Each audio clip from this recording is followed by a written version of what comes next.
Members, we have arrived at the appointed time. Shall we now invite deputations and the officials to come in?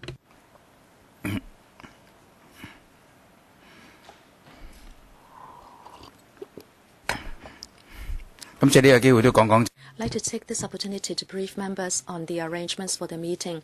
We have 3 hours. We are going to meet deputations and we will have a discussion among ourselves. First of all, the officials will brief us on the latest progress of the Commission on Poverty, and after a structural review, it seems they will now restructure the Commission, and then we'll listen to the deputations, and the last hour will be for an exchange between members and officials. Welcome to you, Secretary. We haven't seen for a long time. The CE is saying that the poor should not be given a vote. I'd like to welcome the Secretary for Food and Health and his team. And deputations, please do come into the room now.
Okay.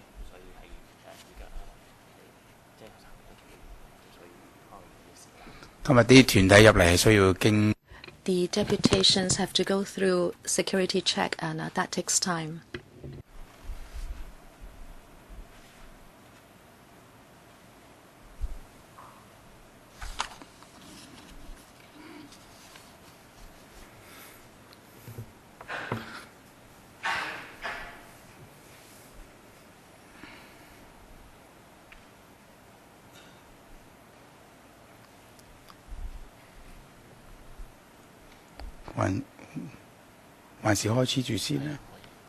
Should we get started first? Maybe because of security check arrangements, some deputations are still coming in. Now we only have 5 deputations with us. I'd like to get started because we won't have enough time for the meeting if we continue to wait. Originally, we thought that the Secretary for Labour and Welfare should tell us about the work of the Commission on Poverty and also the restructuring, and then we will listen to deputations and then we'll have an exchange. But since I like more deputations to be able to listen to the Secretary, I will now like to call upon the deputations to speak, and then while the deputations are continuing to come in, we'll see how we go, all right? And I will only call upon the deputations who are here. The first one was Mr. FONG, New People's Party. Thank you. Good morning. Since the re-establishment of the Commission, you have 3 minutes. Yes, I understand. Many poverty alleviation measures have been launched, including dental services for the elderly and also low-income family subsidy. But what is most important is that the Commission has drawn up the poverty line, which helps us to understand the situation affecting the poor in Hong Kong, and also whether the poverty alleviation measures are effective. Of course, we know that poverty is an urgent issue. In 2012, in a poverty situation report in Hong Kong, it is said that very often poor people are those who are lowly skilled or they are families with small children, and they face a big risk of poverty. The NPP is of the view that we should do two things. If there are people who are self-reliant, we hope to help them to be self-reliant so they are no longer poor. But for those who are not self-reliant, we should give them a reasonable and sustainable welfare. For helping those who are self-reliant, we have two thoughts on this. One, we should have some kind of traffic subsidy in the form of an octopus card. Right now, the traffic subsidy is of a fixed amount, but perhaps those who go to work for more than 140 hours a month should be able to use their octopus card, and every trip they will receive a $4 subsidy, and they can take as many as 3 trips every day. We hope this will encourage people who work to go to other districts in the urban district, maybe to do a job with a higher pay. Number 2, we hope that the community childcare service can be improved. Very often women have to take care of their children and their labor cannot be released. We hope there will be more help so we can have systemic childcare services in the community so more women can work. And also assessment indicators. We have to look at our policies and see whether they are effective, but at the same time we'd like to assess policies to see how many people they can help, like the dental service for the elderly. We can see that not many people have benefited. Is it because of publicity problems or complicated procedures for application, or is it that the elderly don't need it? Well, I don't think the third is a reason. If we would assess a policy and if we see that the applications or people who are benefiting from it are of a small number, we can review it. And in the long term, the NPP would like policies to help people to be self-reliant so they leave the safety net. I'd like to remind you that your oral remarks and your submissions are not covered or exempted under the Legislative Council Powers and Privileges Ordinance Cap 382. Ms. Zhang Fanlan from DAB. Thank you, Chairman and members. The Commission on Poverty has been re-established for a year. We support its work. We'd like to narrow the wealth gap. These are our proposals. First, we hope there will be a rental subsidy. And families and elderly people should be the units receiving the subsidy. Those who comply with the waiting list income limit can be given the subsidy. And these people must not be receiving the rent subsidy under CSSA. We also like to extend the short-term food assistance program. We hope you will relax the eligibility for application so you can benefit more people. We also like to provide more services for children who are underperformers. We mentioned this when we were asked about our proposals for the budget. We said that we hope to have a dual-track system and subsidies can be given to mainstream schools. So more manpower can be hired to help students who have learning difficulties and who are performing differently. We hope you can start the subsidy for children as young as 3 years of age, so the assessment mechanism can kick in. Also, the subsidized education institutions can be given the opportunity to employ more specialized personnel to take care of these differentiated learning abilities children, so that these children would be able to have supervised and effective education, and also to strengthen the training for teachers in these specialized schools so as to allow them more access to tools for assessment and also to localize their teaching and methodology. As for the old people, the existing scheme is working very well. That is extending to Guangdong. We would want to see it extended to Fujian and other provinces. And this old age plan is very good in that it extends the medical service to old people who are living outside of Hong Kong in the neighboring provinces, so that they do not have to worry about all kinds of inaccessibility for these benefits. Democratic Alliance for the Betterment and Progress of Hong Kong. Yes, the Commission of Poverty will have to set certain objectives, otherwise it would be useless. The poverty line is a basic subsistence line. As we know, the underprivileged in Hong Kong are in very dire situations. If we only look at the income, we will not be able to actually understand or be able to reflect their actual situation. And in particular for the disabled, this is all the more important. We do not have these statistics right now. We are talking about including the disability and their carers. It would number a total of 1 million. If we do not have accurate statistics, how are we able to help them? As for low-income families, again, the disability extra subsidies for disability is not included.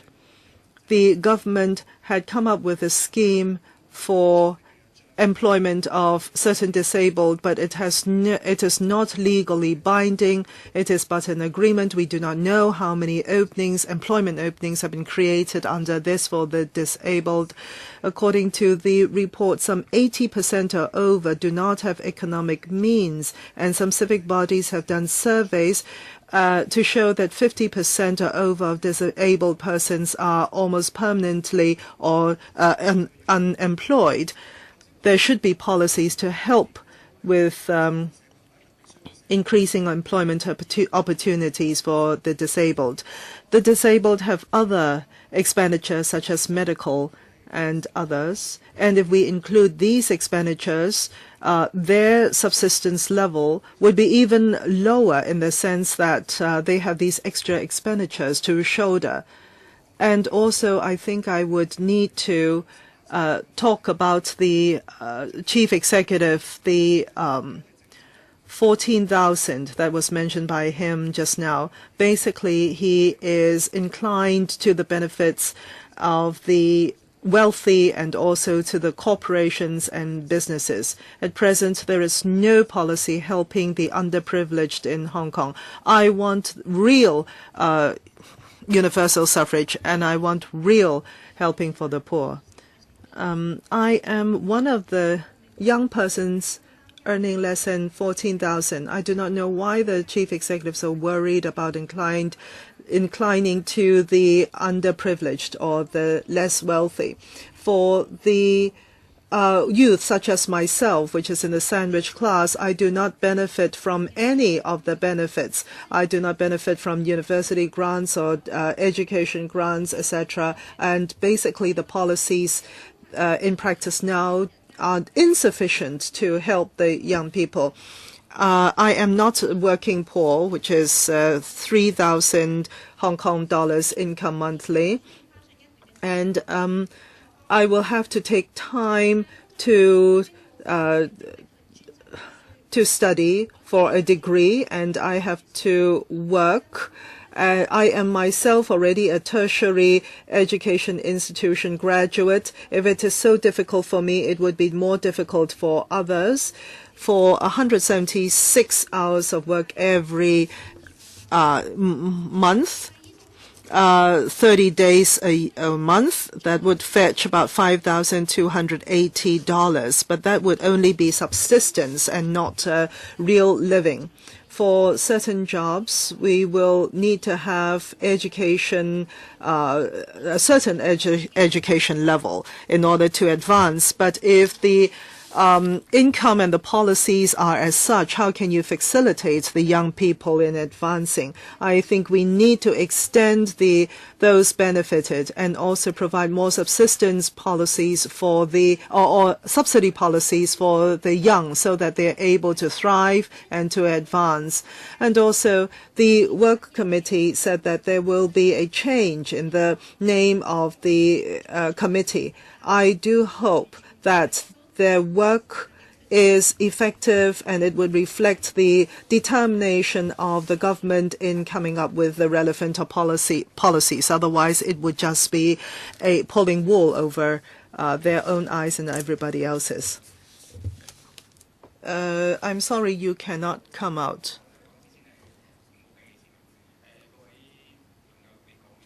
Now, ladies and gentlemen, would you please note that after you have read out your deputation, please do not come out to the front. That is not allowed.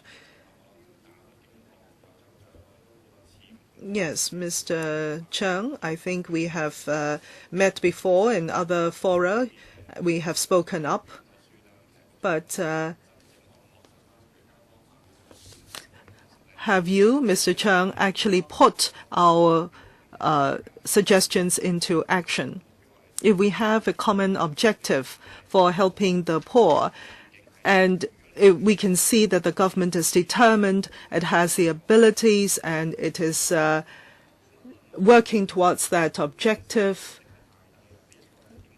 that would be desirable. But on the other hand, we have said it before, how can anyone survive on $3,000 income per month? And what do people actually do in Hong Kong?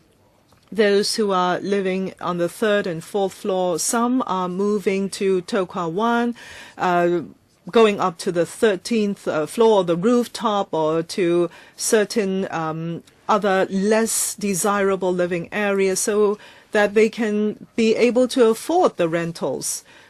So people are in very dire situations. If you're still talking about alleviation of poor, of poverty, or helping the poor, then perhaps that is in word only. You have to set out the objectives and really work towards it. And you have to think very hard for the civic bodies, for the underprivileged. How can you include them into your working committee? If you exclude them, or if you only include the academics and some other organizations, how can you actually hear the underprivileged? And when you implement the policies, how can you be sure that they are indeed effective?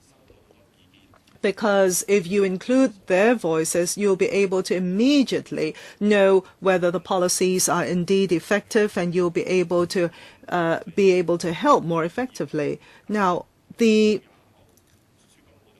on the 28th of September, it has already been announced, and it is going into its second year, the committee, and the minimum wage, if it is staying as low as it is, and if there is no increase this year, and if we tell the people, the underprivileged, that they are still going to be as poor as before, with no help of helping them, how can they be appeased?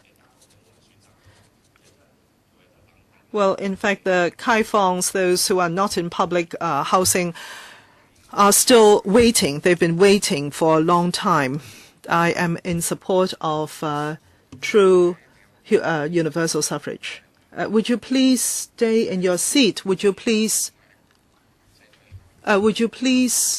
help the gentleman stay in his seat? I reiterate that after you have spoken, would you not please come to the fore, because you may obstruct the progress of the meeting.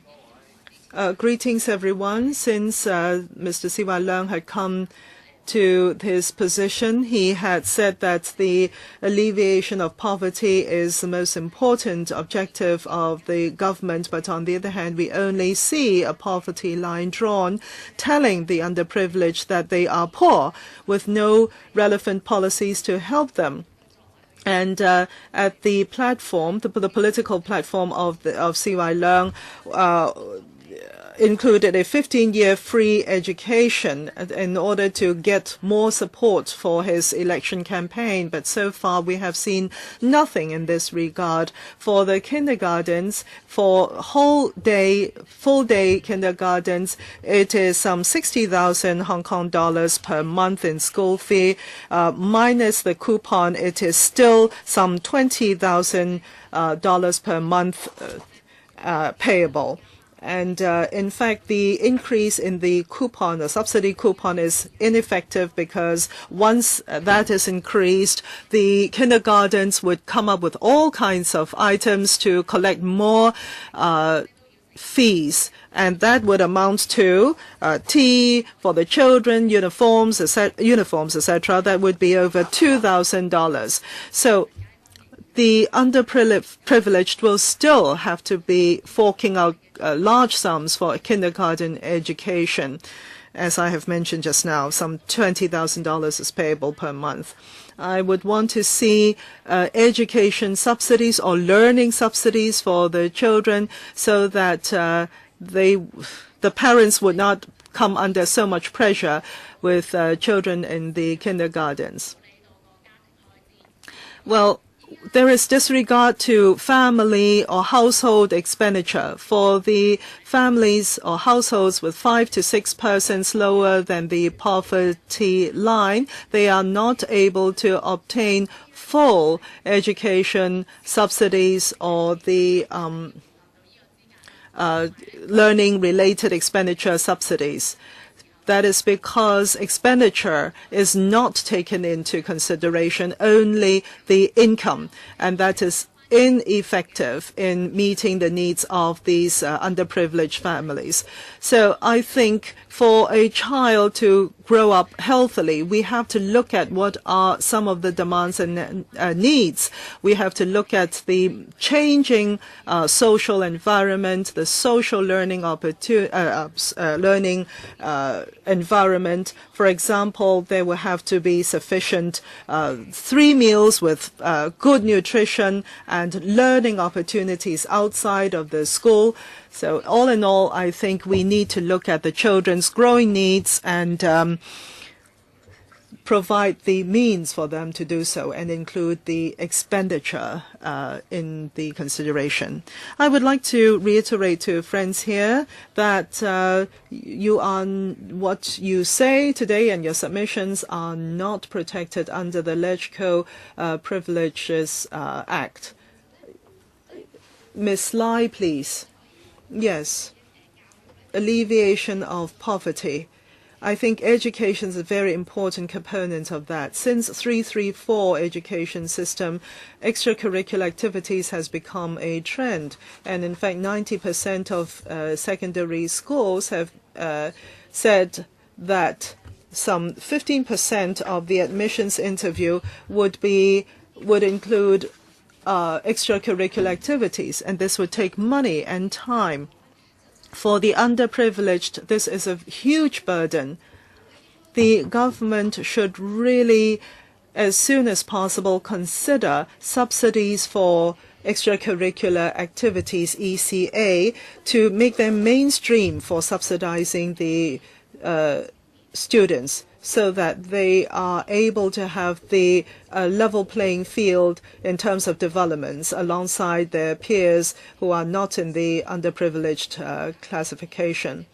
Now, also for luncheon subsidies, only those in full subsidized schools receive that. But in fact, a lot of other students also are in need of this luncheon subsidy. Perhaps the government should consider extending that.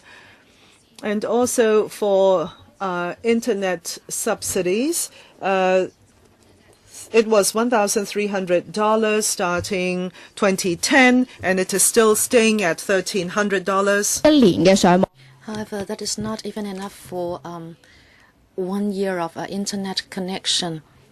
And grassroots families would have to add their own money to internet serving, but that is a big burden for them. And in terms of tertiary education, I think more attention should be paid to that.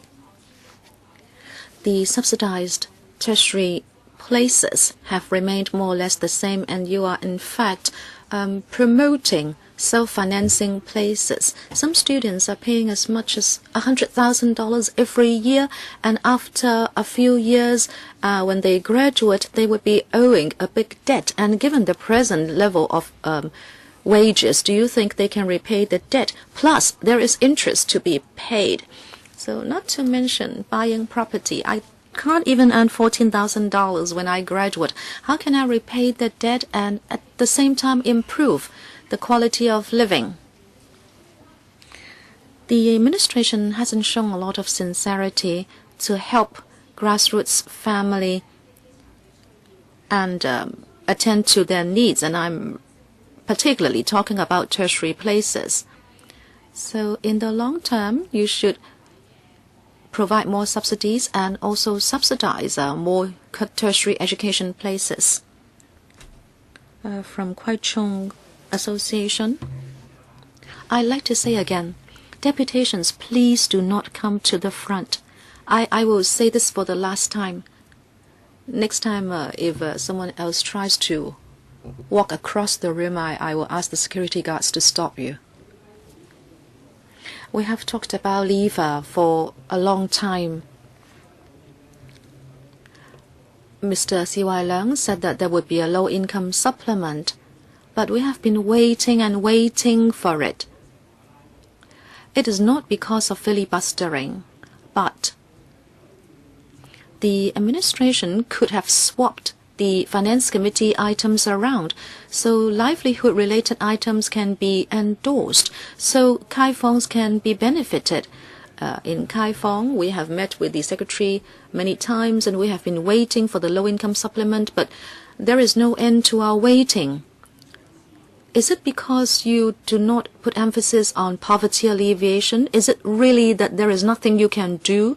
Secretary, can you really look at this and advance that item so livelihood-related issues can receive the endorsement and funding support?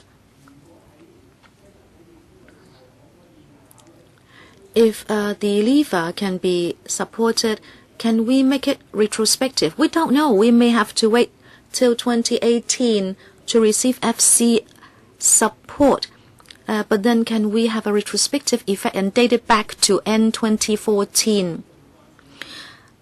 Moreover, Kwai Chung Kai Fongs are very concerned about housing. They are living in poorer and poorer accommodation. Rent is exorbitant in subdivided units, and I think you know it very well. Okay, you know it very well, but what are you doing about this? The CCF will be providing one-off living subsidy for those who are not receiving CSSA and who are not in public housing. Yes, that is some kind of help, but it is only once a year. And every time you say it is one-off. This living subsidy, which is very helpful and should be regularized.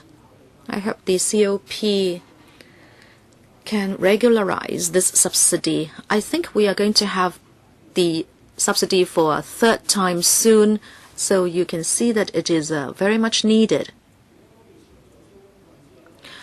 We all know rent is high, and grassroots people are also concerned about their public utility bills. The landowner will always charge you high electricity charges. As you know, CLP is charging $1.10 for a unit of electricity, but the landowners would charge you $1.30 or $1.40. Now, since you are not doing anything about this, can there be a utility subsidy from the CCF for these low-income families. Next, from Kwai Low-Income Concern Group. The Commission has drawn up a poverty line, and according to our survey, we know that many 2P to 4P families are below the poverty line. Now, what can you do to help them? The CCF will be distributing the rent subsidy for a third time, but can you also draw up long-term measures? Next, I'd like to talk about the singletons.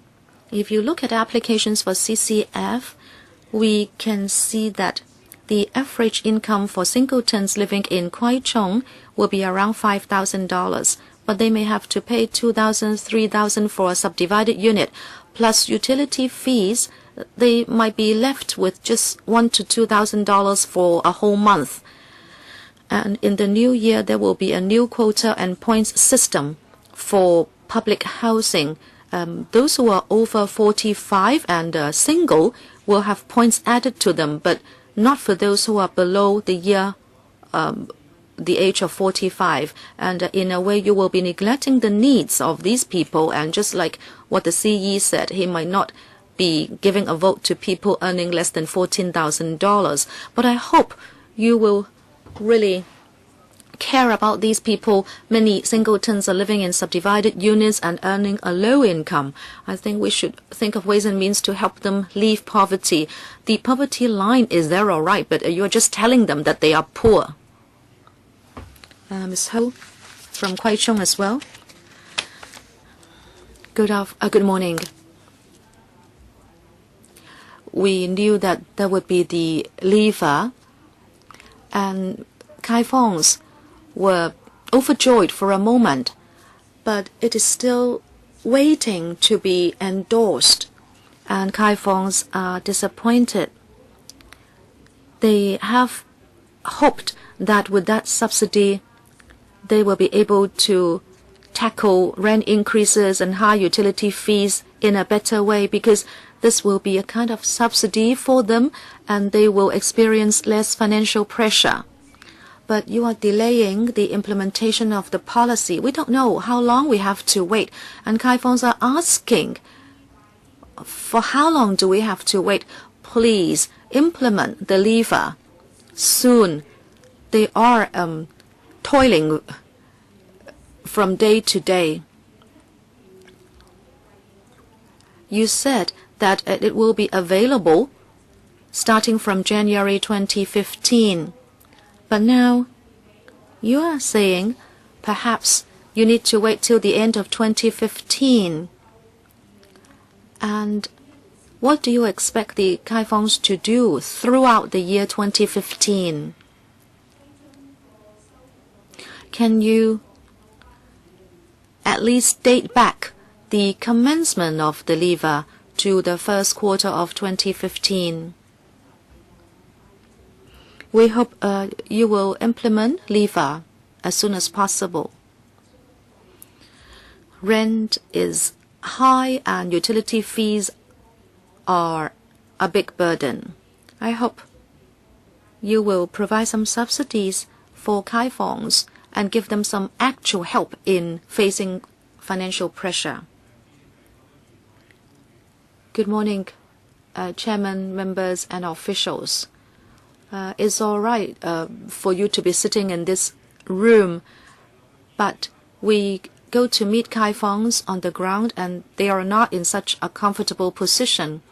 Many of them live in subdivided units. They pay hefty rents and they are in a very poor environment, and 2, 3, or 4 seats here will equal to the area of their room, and they're also exploited by the landowners and they have to pay higher utility fees than the rest of Hong Kong.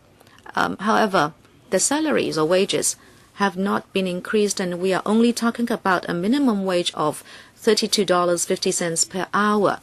This is not even catching up with inflation. Many people are unhappy because even when a secondary school student is asked to do a project by a teacher, the student will ask that what is the purpose of this piece of homework?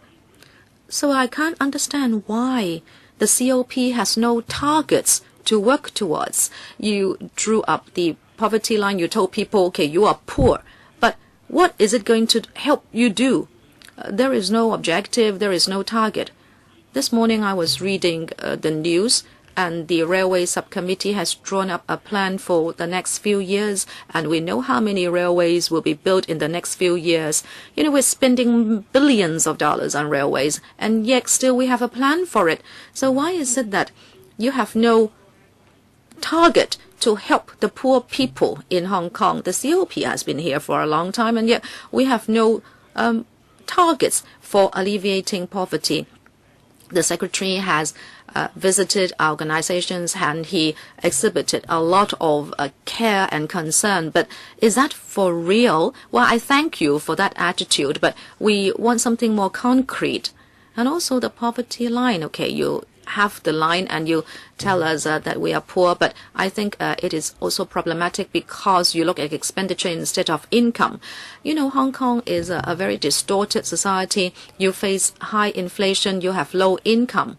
So I just repeat, why is it that you have no target for poverty alleviation? Outside, many people are talking about the constitutional development, and there is a 5-step process. So are you talking about the same 5-step process for poverty alleviation? I would really like to say a lot more, but I believe I'd like to ask all those who are concerned to stand up and let us shout a slogan to benefit the Secretary. I want real poverty alleviation measures. I don't want care and concern shown which is superficial. Allow me to tackle my basic living expenses. Thank you. Your time is up. Ms. Lam from Tung Chung. Please do not walk across the room, please. The security guards. Ms. Lam.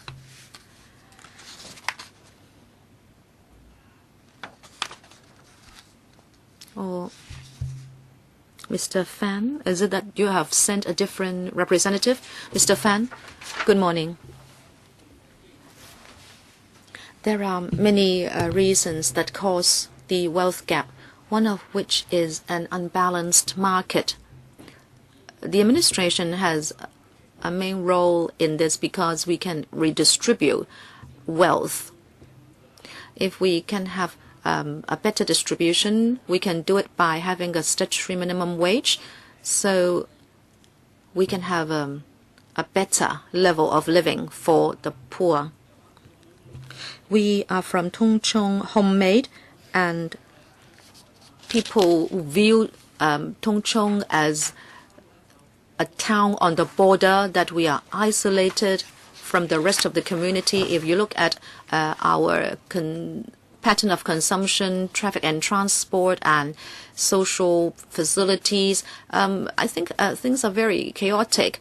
Traffic fees are very high, and we have the link running the malls, and City Gate is an outlet mall offering brand items, and we lack leisure activities.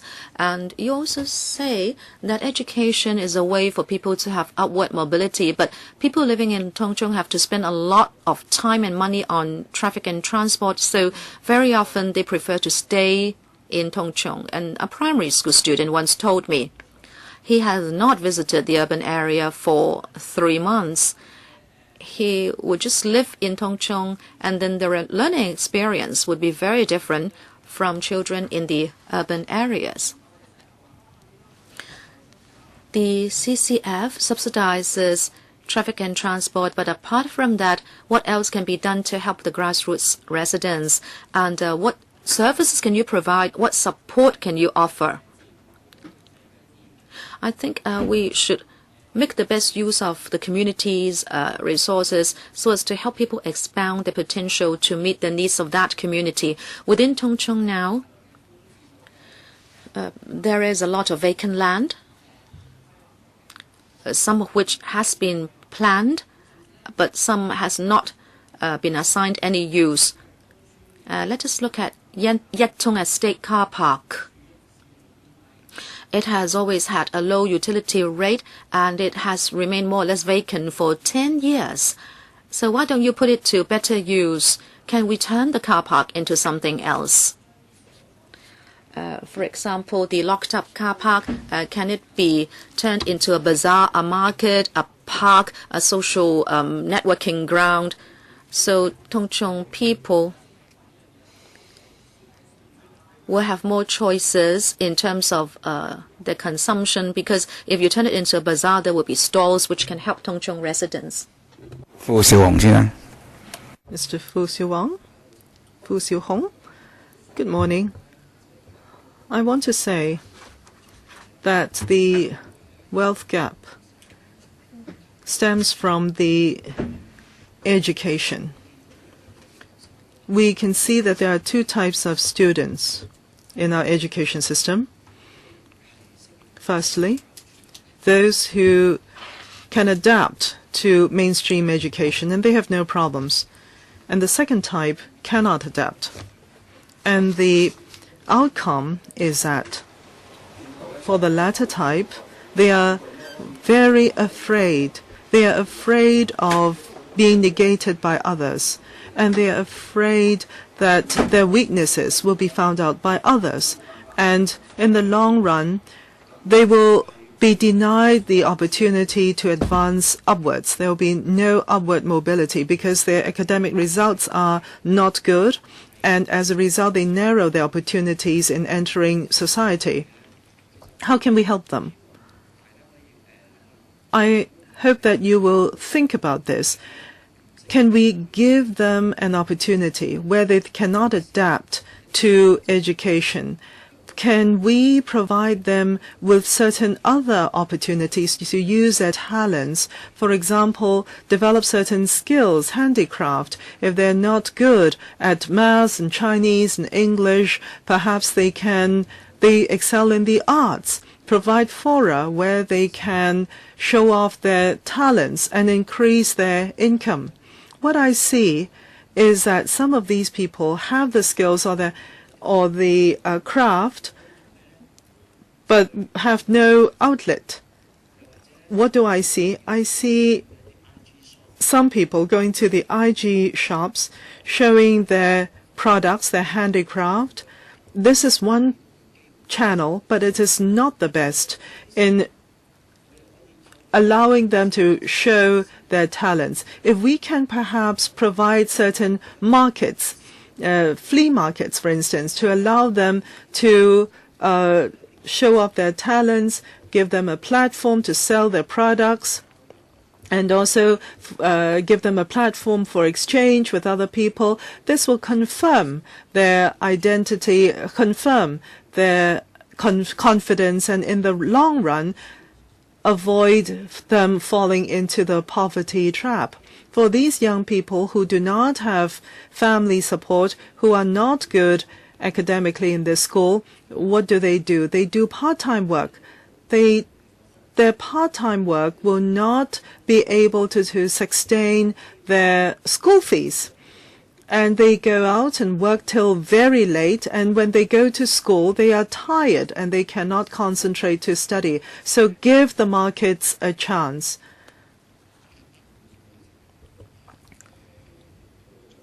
Promoting Homemade Culture Concern Group.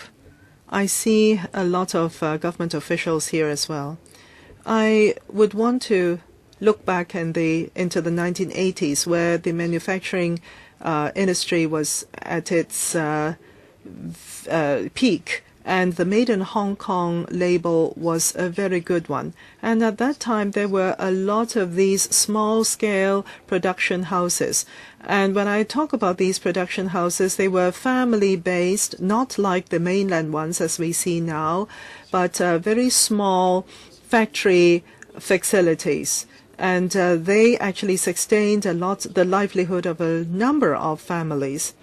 But after the 80s, the production facilities have gone up to the north of the border and subsequently to other regions where the costs of production have been lower. Manufacturing is in downward trend in Hong Kong, but it doesn't mean that Hong Kong does not have those skilled persons and talents, whether they are the older generation or the middle-aged or even the younger people, as Mr. Fu had mentioned. Look at these bags. These bags, these are not mass-produced. These are individually manufactured. These are individual entrepreneurs, so that there will be no exploitation from companies. We talk about being self-employed. We talk about being able to sustain one's own livelihood. Why can we not allow more opportunities for this kind of production? Kai Fongs are looked upon by you as unskilled labor. They can only smile at people and sell their service in order to make a living. It is not because they do not have the skills, but it's just that you do not recognize their skills. Are we talking about, when we talk about tourism, are we talking about big hotels, big shopping malls, big airports?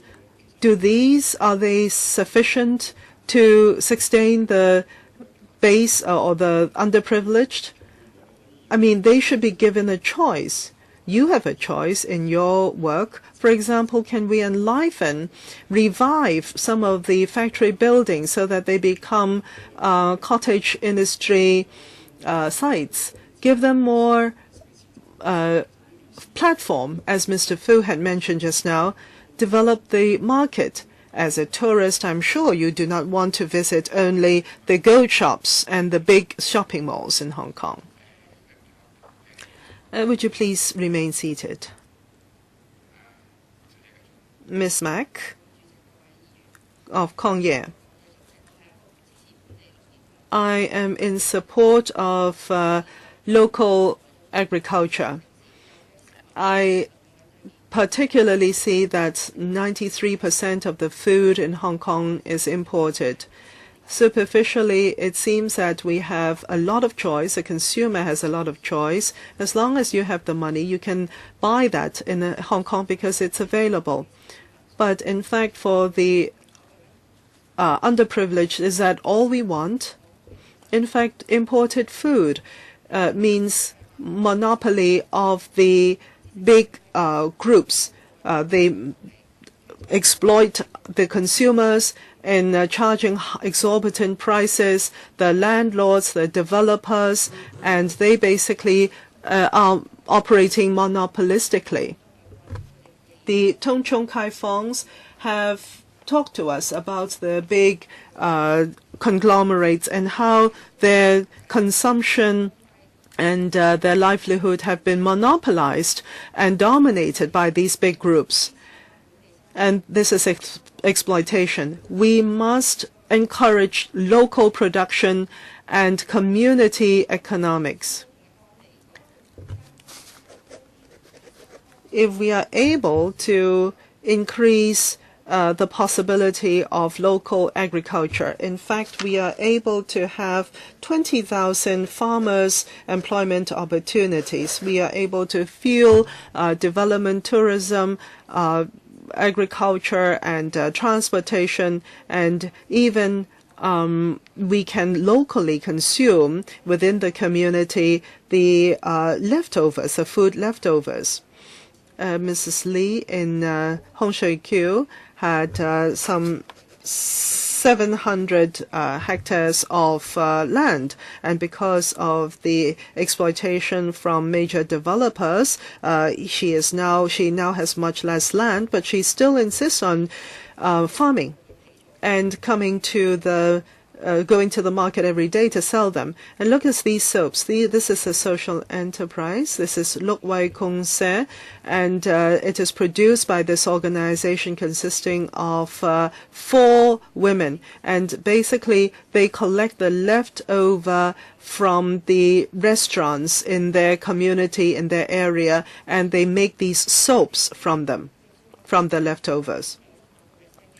Hong Kong will never have perhaps 100% self-sufficiency, but we should never stamp out local manufacturing and production. Apart from policies in helping the poor, I think we should also be thinking about providing room for development of skills and talents among the community.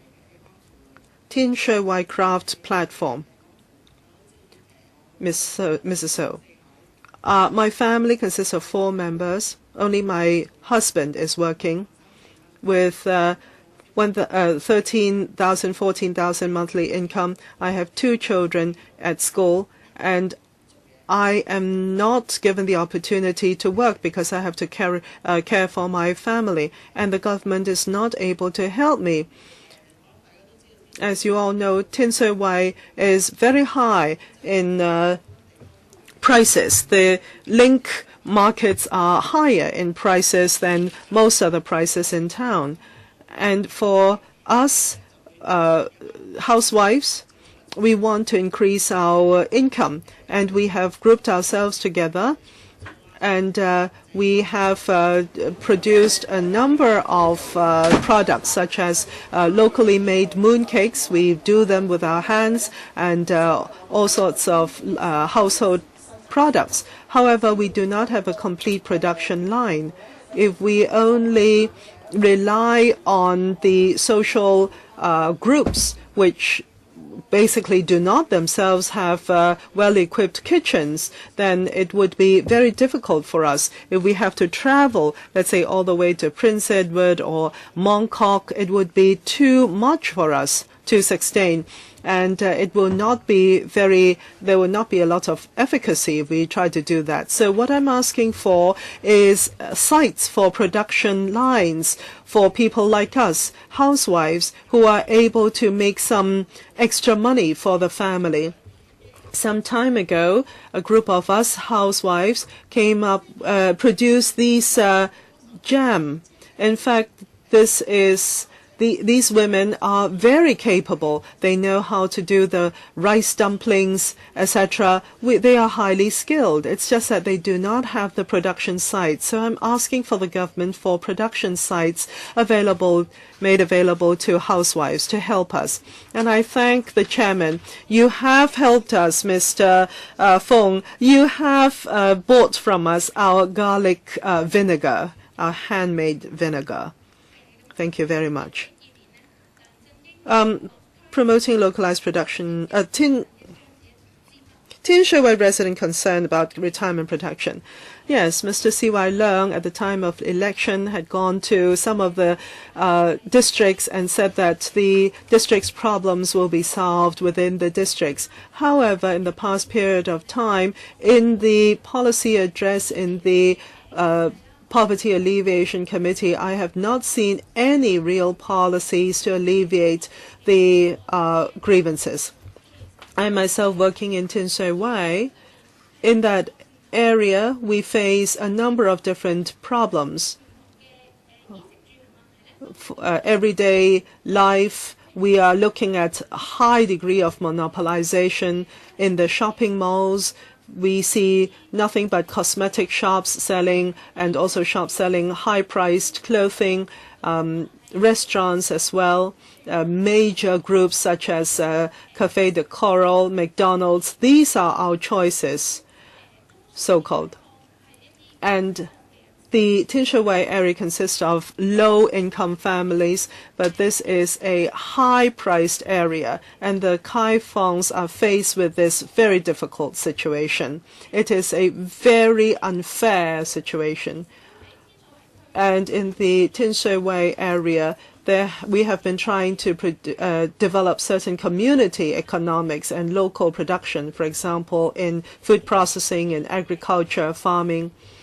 And we see that these schemes are able to help the local residents in Tin Shui Wai to solve some of their economic or financial problems and provide more choice to them. For example, in farming, in the Tin Shui Wai area, there are certain farmlands which are still farmable, and some communities have conducted collective farming to produce foodstuffs for the Tin Shui Wai area residents. Let's say for 7,000 square feet farmland, some 15 catties of vegetables, green vegetables, can be produced. So that would add up to about 3 months of the local consumption. Also, local people can produce jam and other food items. And this would also mean more choices for the consumers. Then there will be income generated for Tin Shui Wai people who do not have to work in other districts. This will lessen the burden on them. These organizations are working on such community economies in different areas, but the administration is not helping us at all. I hope there could be production centers and also policies to help such community problems. Tin Shui Wai resident concerned about retirement protection, Mr. Chen Kwok Yim. Sorry, please, do not walk across the room. Please go back to your seat as soon as AP. Mr. Chen Kwok Yim, please continue. In 1994, the government published a plan to help the elderly and the retirees. But then by January 1995, it was abandoned because of a diversity of views. On the 9th of March 1995, the administration rolled out the MPF, and in July it was passed. But since 1994, we have not revisited retirement protection anymore, but you set up the MPF using very little time. And now the government doesn't have to do anything. And on the 1st of December, the year 2000, you implemented the MPF, but it doesn't offer any protection to the elderly and the low-income people, not even the housewives. How can they be protected after retirement? I would ask the government to implement universal retirement protection soon. Just like us middle-aged men, with technology development, we cannot find a living because we don't use the computer, and our work is very much discontinued. We cannot benefit from the MPF, so we need universal retirement protection. It should not be used as a political tool. I hope it will be implemented soon. Thank you. Tin Shui Wai housewife concerned about retirement protection, Ms. Emily Tam. Good morning, Chairman members. I'm a member of the Tin Shui Wai housewife concerned about retirement protection. I'm also a housewife myself. As a responsible and a committed government, there should be universal retirement protection for the needy in the community. I'm talking about full-time housewives who do not earn an income.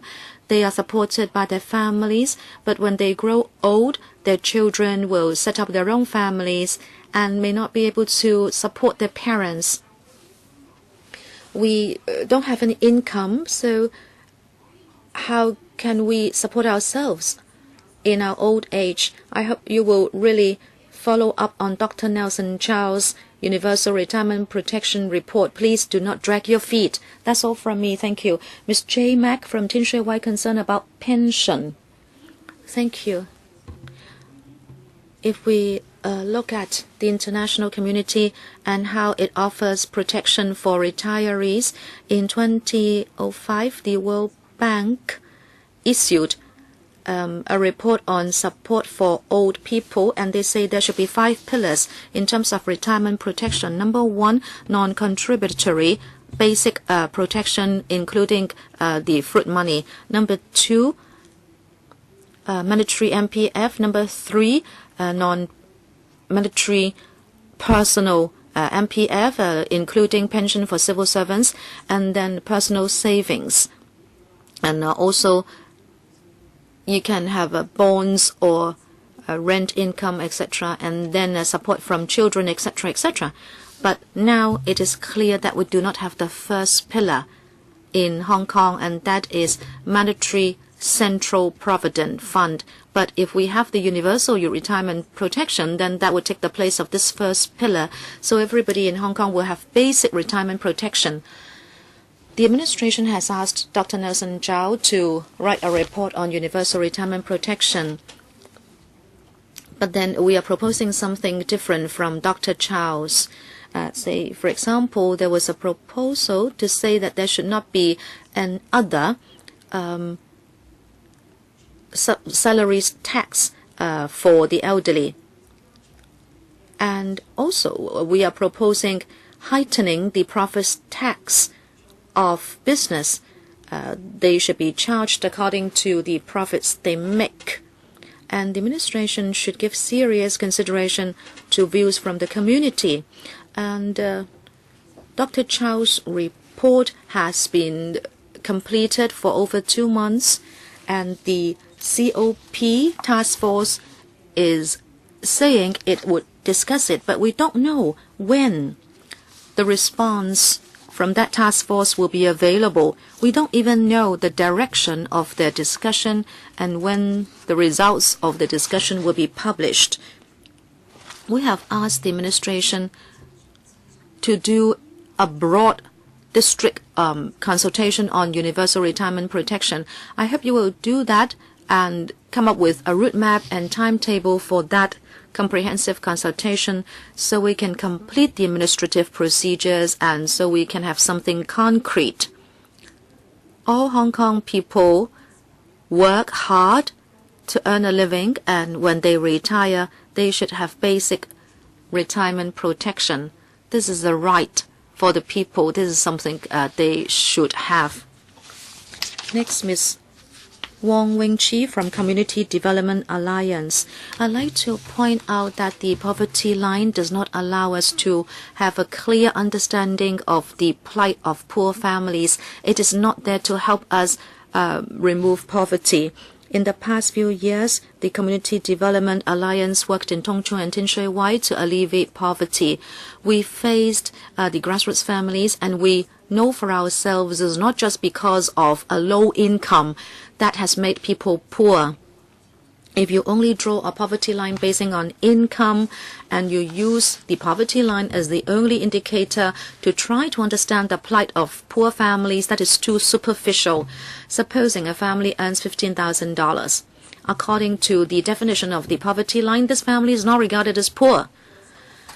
But if you make use of that income in different communities, say in Sham Shui Po, where there are many small shops, and also in Wong Tai Sin, the life there would be quite different in Tin Shui Wai and Tung Chung, where there are only shopping malls.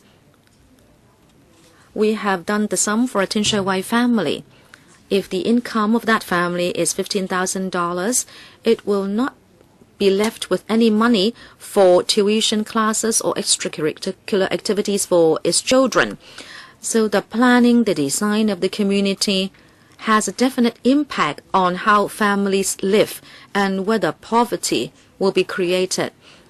We used to have leisure grounds in housing estates. We would be able to play ball games in the corridors, and we have a lot of space to use. But now housing estates are managed like private housing. Do we want to turn every community into something like central? In Tin Shui Wai, there is a mall that serves 6 housing estates, and in it there are 2 cosmetics shops and 5 jewelry shops. Do the grassroots families need such shops? So if you only look at income to draw the poverty line, it's not enough. I could see that from 2005 to 2007, the COP then discussed a community-based or district-based poverty alleviation work, and it was proposed that we should look at the special characteristics and the needs of the residents of different communities and then tackle poverty in those communities in different ways. But in the last term of COP, I could not see any such survey done.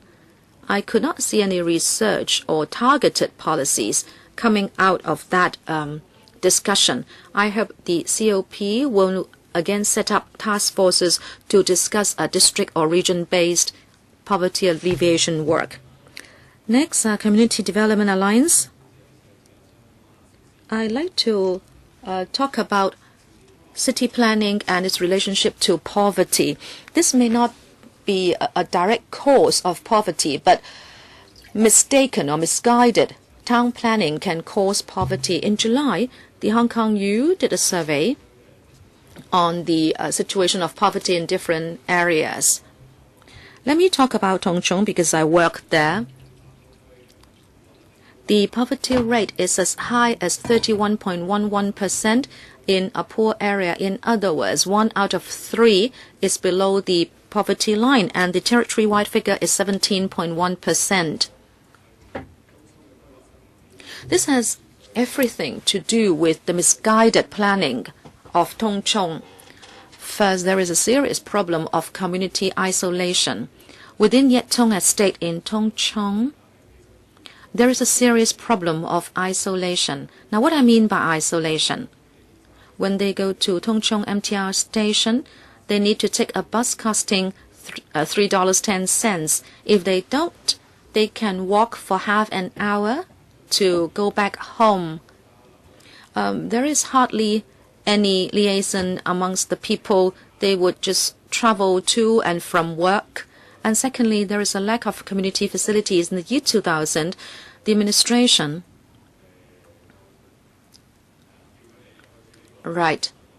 asked people to move into Yet Tung Estate. And it was said that there would be a Tung Chung West station. But now we have to wait till 2023 for it. And there is a total lack of culture and leisure facilities, and people were told to go in there first, just move in. And number 3, I'd like to talk about monopoly. There is a shopping mall managed by Link Reed, and low-income families cannot afford the spending, and they are forced to go for second-best goods. And I'm not talking about choosing Pepsi instead of Coca-Cola, but I'm talking about really everyday food items, including fruit. I hope the COP will do district-based research so you can understand how poverty surfaces in different communities. And I hope you will also look in other directions. We joined hands with CU Hong Kong to see what assets, what skills people have in a community and how we can allow people to use their skills. But we didn't have enough resources. I hope the administration can take up that role, and you should try to understand the skills and potential of every community. Mr. Chung. Good morning, Chairman and members. Mr. Eddie Zheng, I'd like to tell you something about poor people. And there is something that you should really pay attention to, and I'm talking about dignity. I come in contact with poor people as part of my job. I work in the food bank, and I distribute food to poor people. I can see many people don't want to go to the food bank. This is all because they want to preserve the basic dignity. Talking about dignity, we should talk about choices. Do they have the right to choose? Today in Tin Shui Wai, residents don't have the right to choose. And I'm talking about choosing daily necessities and when they go to the market, they face a monopolized environment. As the COP, as councillors, we should draw up a clear direction to help them instead of just distributing welfare. Perhaps we can think of other policies to focus on these areas that I have mentioned just now. I really would like to invite members of the LegCo and members of the Committee for Alleviation of the Poverty to look into the expenditure of the residents in the area and approach it from that angle to formulate different policies at the local level to see whether there are some feasible measures to help the people.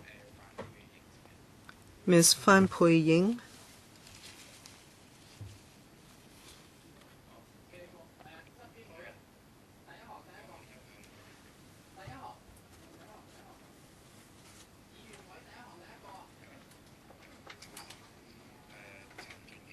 Mr. Chan Chun Kei, I'm sorry. Mr. Chan Chun Kei now. Ladies and gentlemen, greetings.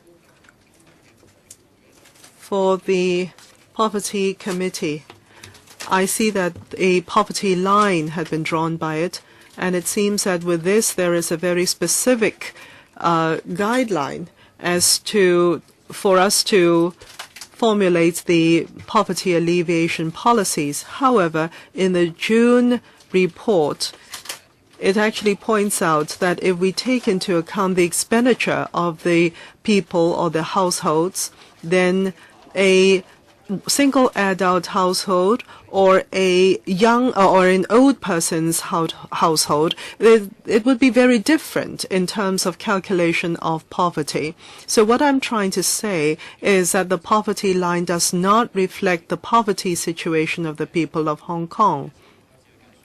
If we use a cookie cutter in calculating the expenditure of everyday life, that is really not accurate, because let's say a Tin Shui Wai resident would be very different in his expenditure with an urban area resident, because a Tin Shui Wai resident can only shop in a REIT or link REIT markets, and also he will have major transport fees.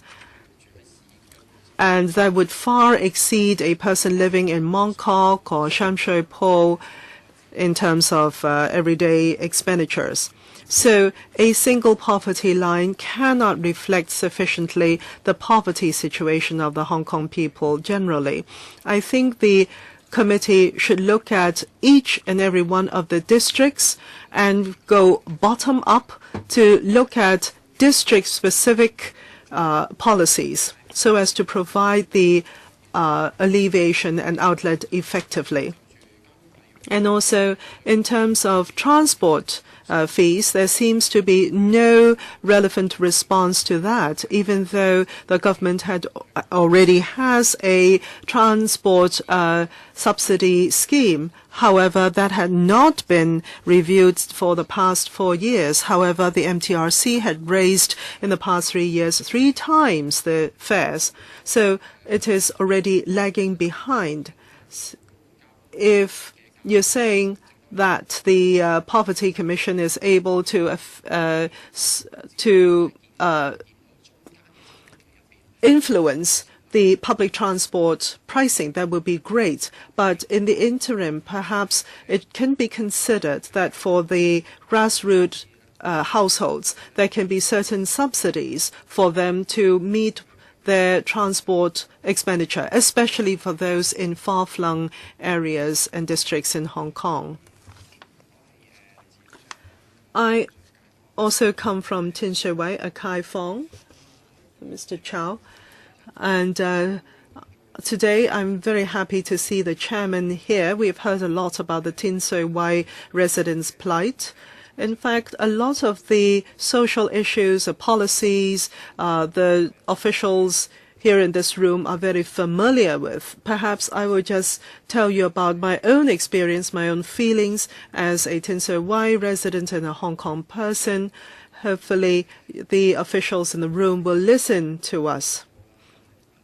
Yes, I did some homework before I came in, and I looked at the work and the papers produced by the Poverty Commission, and I tried to review and look into the future as well, and I see the sincerity is lacking. Why do I say that? The poverty line had been drawn. The government is saying that this is a reference line for formulating policies, but it is not for alleviation of the poor, and I was shocked. And also there was an Education and Poor Alleviation Commission, and that sounded all very well. That sounded long-ranging, but on the other hand, it basically just focused on subsidies only. And what do we need most in our education system? It's easy for us to understand. It is university places. Then in a shortfall of that. And the other tertiary degree places, is it sufficient to meet the needs of the aspirants? I think the welfare policy of the government is lacking in sincerity. Outside of the LegCo are a lot of people in Hong Kong. If you are sincere, all you have to do is to go out and listen, and you will know everything. As for Mr. C.Y. Leung and his speech about $14,000, that scared a lot of us significantly. We felt that it was a hopeless situation for us, having heard him say that. If we feel hopeless, how do we get up tomorrow and go to work? I hope that the Poverty Commission does not have the same thinking as the Chief Executive.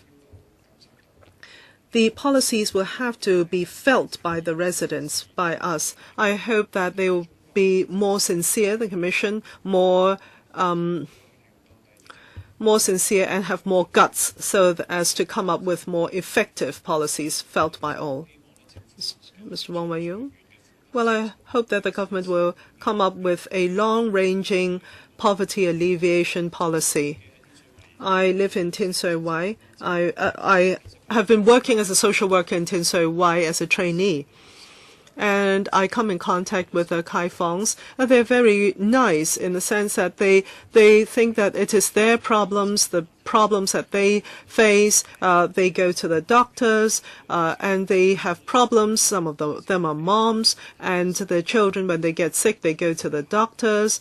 But very often they are not able to get through the government hospital hotline because the waiting list is just basically too long. And so they had no choice but go to the private doctors. Many of them are CSSA families. Of course, they will have the exemption, a medical exemption. However, they basically do not have the time. They cannot wait for that service, and they go to the emergency room. And some feel that it is abuse of the emergency service. And very often the household cannot afford private doctor, and only the child will be given that. And as for the parents, they hope that they will, through herbal teas, Chinese medicine, be able to stay healthy. I know many of you within this room are parents. We all want to give our children the best. So it is for the Tin Sui Wai residents. Can the government do something extra instead of just giving out money? Do something more to help the Tin Sui Wai residents and all those Kai Fongs below the poverty line for the long range. We have heard a lot about Tung Chung, about Tin Sui Wai. We've heard a lot about them for a long time. Why don't we sit down and think about how we can solve the problem at the roots? Mr. Long, Community Craft Development Concern Group. Yes, we have all talked about the poverty line. Let me talk about a real poverty case. I am a hawker in Tianshui, and a couple of days ago there were two students, girls, 11 or 12 years of age. I know them, and one of them wanted to buy a $15 notebook. And she said, can it be cheaper? And I said, by how much? And the girl next to her said, she's so poor for 2 weeks now. She's been saving up for 2 weeks to come buy this. For the middle class, for the government officials, they do not know how poor people are. Perhaps she came from a CSSA family, and they have problems making ends meet. So let us not look at the poverty line. Look at those below the line. Look at the poor families. Understand the plights that they are facing. When we talk about poverty, being poor, we're not talking about just money, wealth. They have nowhere to go, nowhere to turn. In Tianshui, a lot of people do not want to access CSSA. They want to work, but they have no space, no opportunity to get employed. And under that kind of situation, they are trying all means to shake themselves out of poverty. And what do? They try every which way to change the situation, but it's oh so difficult. This is not the 1970s or the 1980s. There's no plastic flowers to assemble. I've been here 20, 30 years. I was in Kuntang, and then I moved to Chunwan. And at the height, I had 3 jobs a day. Yes. And I hope that if we are poor, let it stay in one generation. Let not our children continue with that poverty. Give them a chance. Give the poor families a chance. So that for those people who want to be self-sustaining, clear the way for them. Let the government clear the way for them so that they can, through their own talents and efforts, be able to change their situation rather than to come up with a one-off subsidy. It will not solve the root of the problem. Thank you very much, Ms. Cheung So-yong. The Alliance of Promoting Economic Development in Tianshui. As the gentleman had pointed out just now, residents in Tianshui, especially for the middle-aged, they have different skills and handicraft know-how for jam making, for snacks making, and other small handicrafts. In the 60s and 70s in Hong Kong was different. In fact, it was an ideal situation. Costs were low for the small shops and enterprises. In fact, these FONGs have made major contributions to the then Hong Kong economy. But as the economy of Hong Kong changed, land costs bumped up, these businesses became no longer viable. Factories, stores, and small shops and factories had to close businesses because of exorbitant land costs, and the FONGs, of course, not able to sustain this kind of high rentals. And also the licensing is very stringent, the regulations. And therefore, they cannot even have go up the first rung of developing their own business. Look at this model in front of me. These are people with different skills and talents, but because of this dire situation, you see them, they are armless, and their talents and skills cannot be used, and they cannot contribute to the community. And their skills and the experience have gone to the waste, and this is a loss for the entire community of Hong Kong. And we want the government to build these production centers, one, to help the FONGs to use their talents and skills effectively and to be employed so as to leave the poverty rungs, and secondly, to promote district economy to provide diversified industries in Hong Kong, and this will also help with the governance of Hong Kong, and also help with goodwill building, and also diversified or choice for the consumers. If you're eating tomatoes and eggs every day, you have no choice. It'll be boring for you. So this will be something good and welcomed by the consumers and people at large.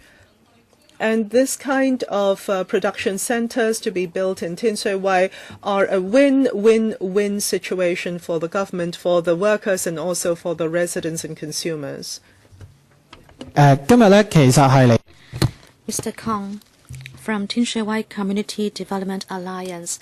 Today I'm here to give some innovation for the COP. This is a cushion. If you sit too long, Mr. Secretary, and you need a cushion to help ease the pain, we can give it to you. And also, this is a dress made by our Kwai FONGs. It doesn't matter if it doesn't fit you. We can even make one for you, which is tailor-made. Today I'm showing you these two items because I like to show you that our Kwai FONGs are highly skilled. Mr. Secretary, I cannot give you this cushion now, but you can come to Tin Shui Wai and we'll give it to you.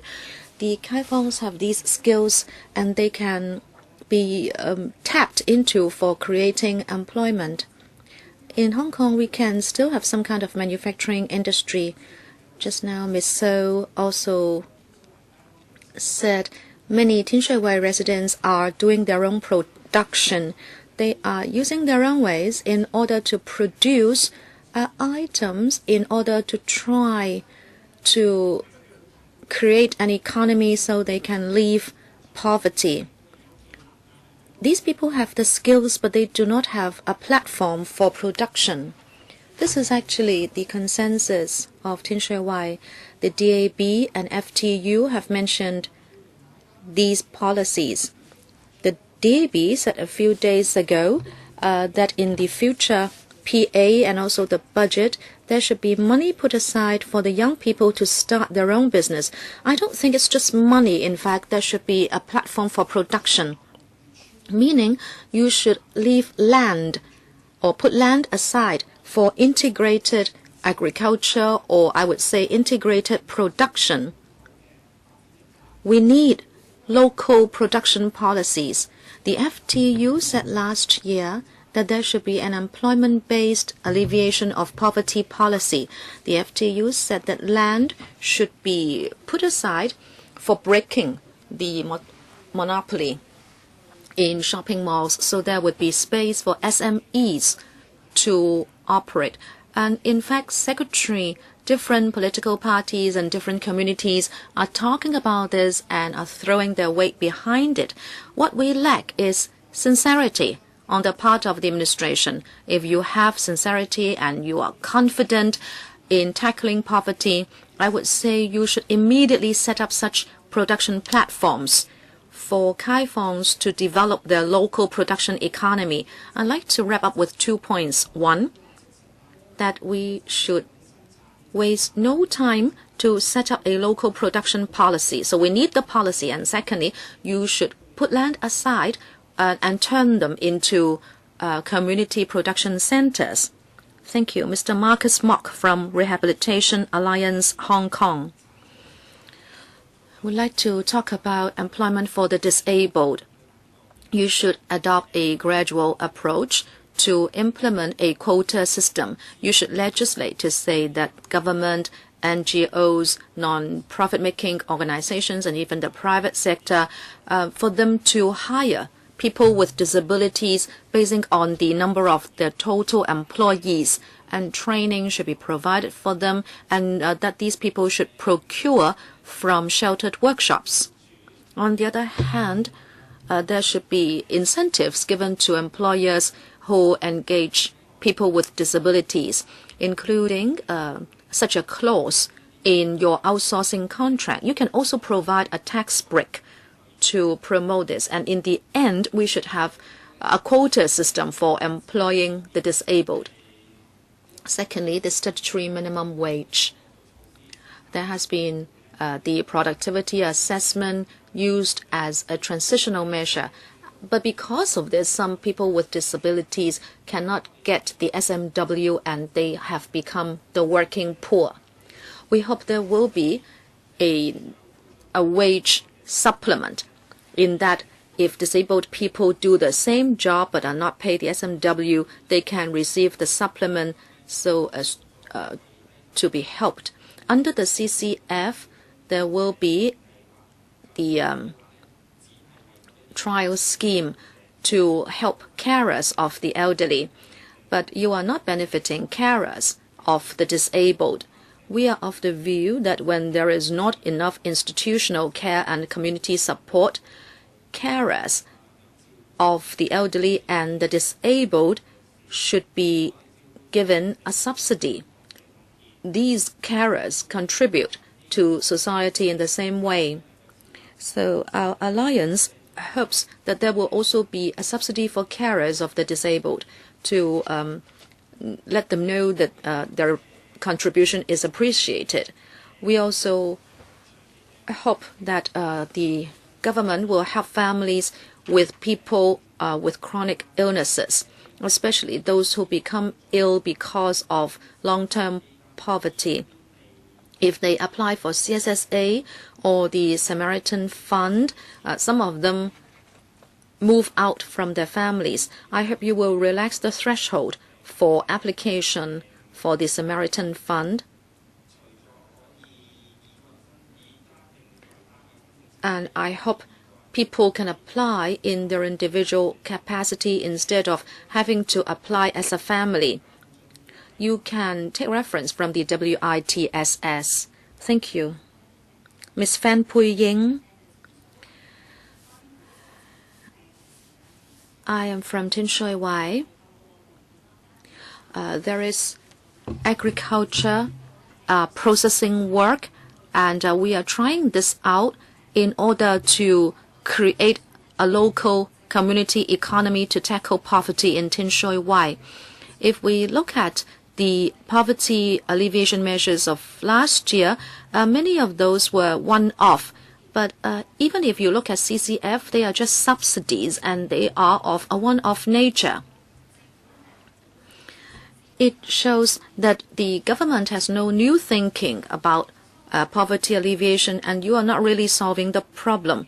Many community organizations are trying to create a local community economy so that 1 + 1 will not equal 2, but 3, 4, 5. Now, what are these 1 and 1? We are talking about residual labor left behind by the mainstream economy. We are talking about housewives, the chronically ill, people with disabilities. They can sew, they can make soap, they can engage in agriculture. But under the mainstream economic setup, they have no place in the mainstream economy. However, the administration is not tapping into such precious resource. The administration has called this residual labor, and therefore the administration is not making the full use of such resources. Secondly, we are talking about vacant spaces or idle spaces, like in Tin Shui Wai, agricultural land and large pieces of land between streets. These are left for the conglomerates to take up, and the space will be used for carnivals, etc. And we are making use of this kind of land for bazaars. So the so-called residual labor sector can set up stores to sell the vegetables they grow, the soap they make with their hands. And in fact, with a simple policy kind of support, we'll be able to have 1 and 1 making 3, 4, 5. We can create employment and we can help the economy to grow. In many European places, we are talking about community economy policies. In Seoul of South Korea, even voluntary work is factored into GDP calculation. In Taiwan, you can go there and work in exchange for accommodation, etc. But in Hong Kong, we are still at the stage of providing subsidies. I think we are very conservative. I hope, therefore, the COP can set up a community economy task force and look at the examples in other countries. Now, I like to give some jam produced by people in Tin Shui Wai so he can really look at poverty alleviation. Okay, just send one representative, please. Okay.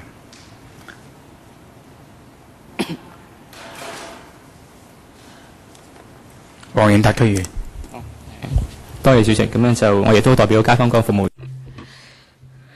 Next, I like to look at the past when C.Y. Leung ran for CE. He went to communities to talk to different people, including the poor. But now this has ended with a wimp. He was talking big, but he delivered little. The CE said that there would be two major policies that he would implement, one housing, two poverty, but we have seen very little coming out of it. And he said that with universal suffrage, our policies would be gravitated towards the grassroots. But now we are seeing the opposite. Even if that would be gravitated towards the grassroots, we are just reversing the present situation where policies are gravitated towards business and the rich. Let us look at housing policy. The CE is only rehashing the figures of the previous administration. We don't see a lot of new production in terms of public housing. And if you look at NT Northeast, there will not be a lot of public housing production. In fact, it was again fertile land for the businesses to make profits. And as other people said, we hope to have rent control again, but the administration is adamant. And low-income families are still very much affected by high rent. The COP has been established for 2 years, but we haven't seen concrete specific measures to help the poor improve their quality of living. The administration rolled out the OALA, but we would like to have universal retirement protection for old people, and also the LEFA, which is going to help a lot of people. But we should not just look at income.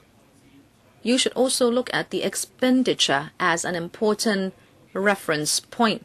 We hope there will be a line for basic wages supplement so people can be helped.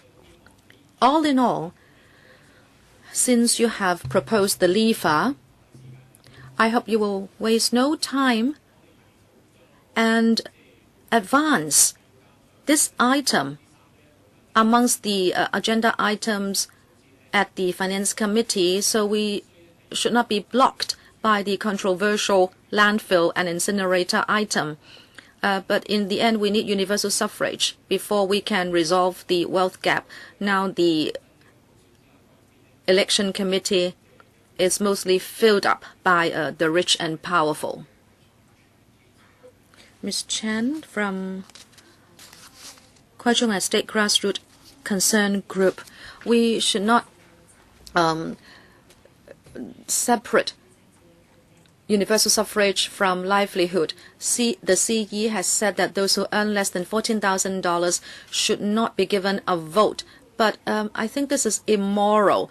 There is unfair distribution of wealth, and the SMW is revised only every 2 years. However, inflation is growing quarter by quarter. The administration is in all position to swap the items around at the Finance Committee, but you have refused to do it. You have not really listened to the public, and LEFA is way down the list. So Kai Fongs are kept waiting and waiting. When they come into the office, they would ask me, when can we make the application? Where should we submit the forms? And we would have to tell them the Finance Committee has not given the funding backing because the item has not been brought up. And it is said that even with Finance Committee backing, we have to wait 15 to 18 months before we would have the lever. We hope there will be a retrospective effect later on once it is supported, and please do advance it to a top position in the agenda. And also, when you drew up the lever, singleton workers are kept out. I hope you will immediately right that wrong. Singleton workers should be included in the lever, and also grassroots families who earn less than 70% of the median income should also be helped. Now, 2 years have passed and people are living in poorer and poorer conditions. The poverty line only looks at income and it doesn't really help. As I said, expenditure is high. There is no subsidy for rent or electricity charges. People are working from hand to mouth. 基層市民嘅情況。 So try to understand the plight of the grassroots. As the government formulates the line for subsistence, would you please understand first the actual situation of the poor? Ms. Wang Wingqi, the Kwai Community Workers Union.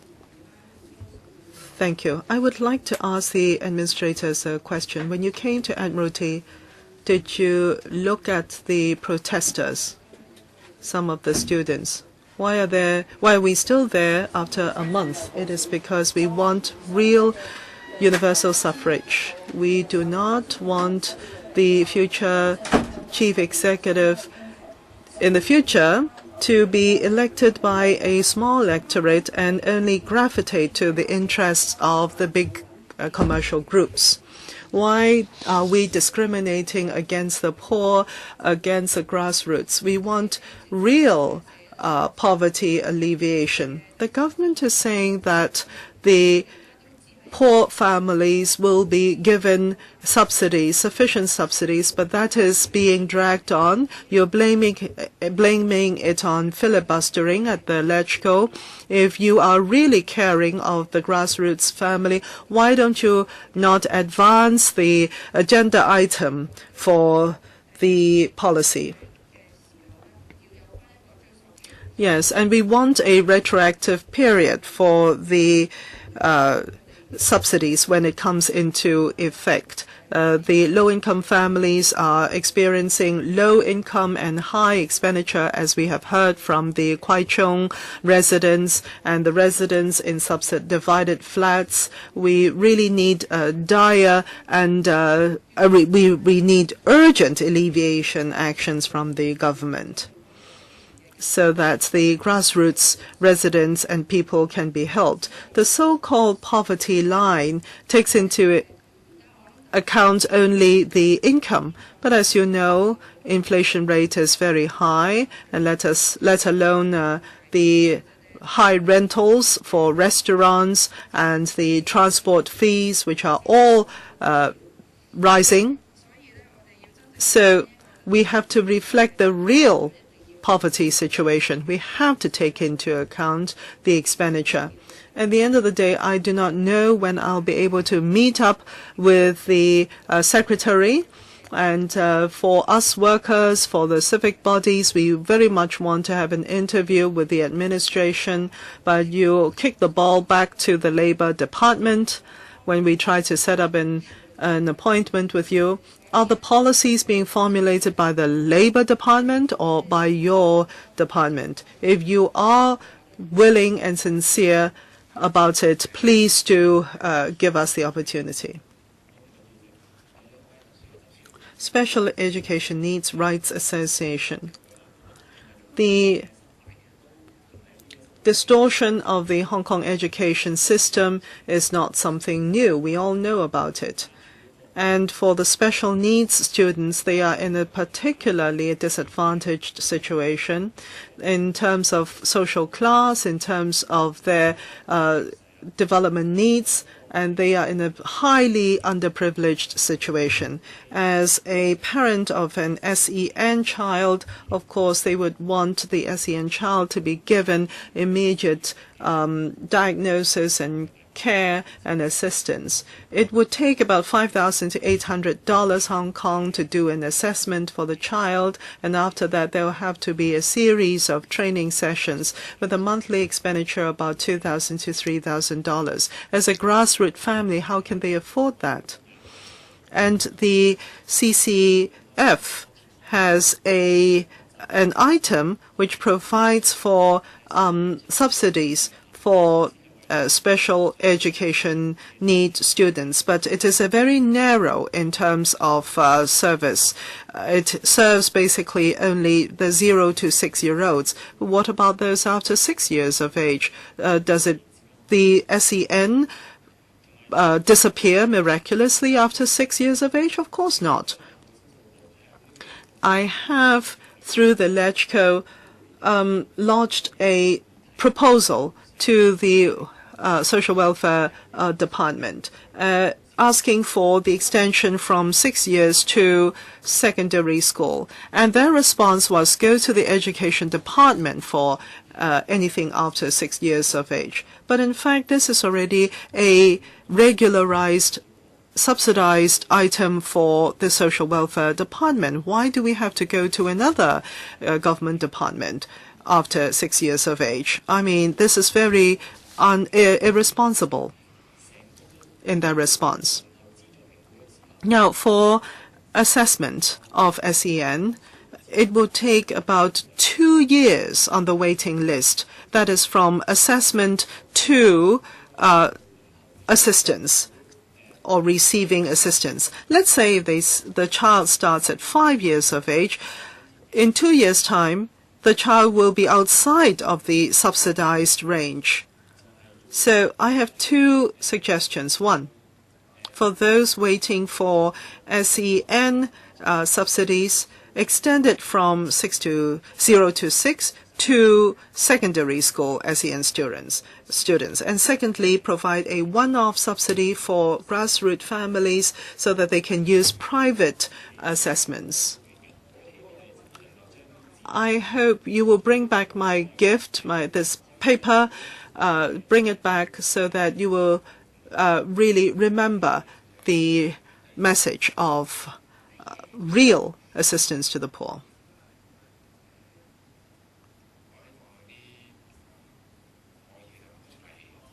So next we have the Alliance for Low-income Families Protection. Thank you very much for providing this slogan to Mr. Chung. Take a little bit of time, let me to talk about this $14K movement. First of all, we would want to thank Mr. C.Y. Leung that he has made it clear that over 1 million people in Hong Kong, in particular the young, that they actually make less than $14,000 per month. Every month, the families rely on $14,000 or less to sustain their rentals, water, utilities, expenditures, etc. And these may be households of 3 to 4 members. So this is a very difficult situation. So the Social Welfare Department will have to think about why so many people have such very low income. Now, we're talking about a 2-person family of $7,000 to be under the poverty line, and that is still a far cry from the $14,000. In fact, it has been, so that is to say that the poverty line is drawn way too high. It had been mentioned that it should be 60% or more of the median household income. I do not know why there had been such pleas for a number of years, but the government would not comply. We do not want a interim measure. We want real assistance for the poor. In the past, the government had come up with one-off subsidies here and there, but those are short-termed. There is a fist here on this poster because we need determination. The COP is in its second-year term. We hope that you will be determined and really do something. I'm not giving this over to the this poster to the officials. I hope that I can stick it on your desk. Mr. Lee Kwok-kyun, To Kwa Wan Low-Income Residents Group. Or is it Ms. Wu Kwan Wing who will speak? Ms. Wu, please. Thank you. Mr. Secretary, it's been 2 years now that I have been in this group.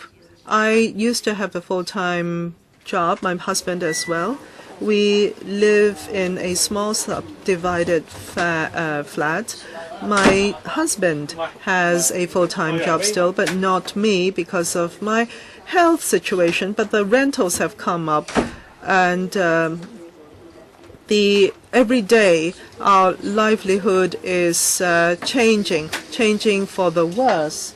And I hope that the government can speed up its introduction of the policies.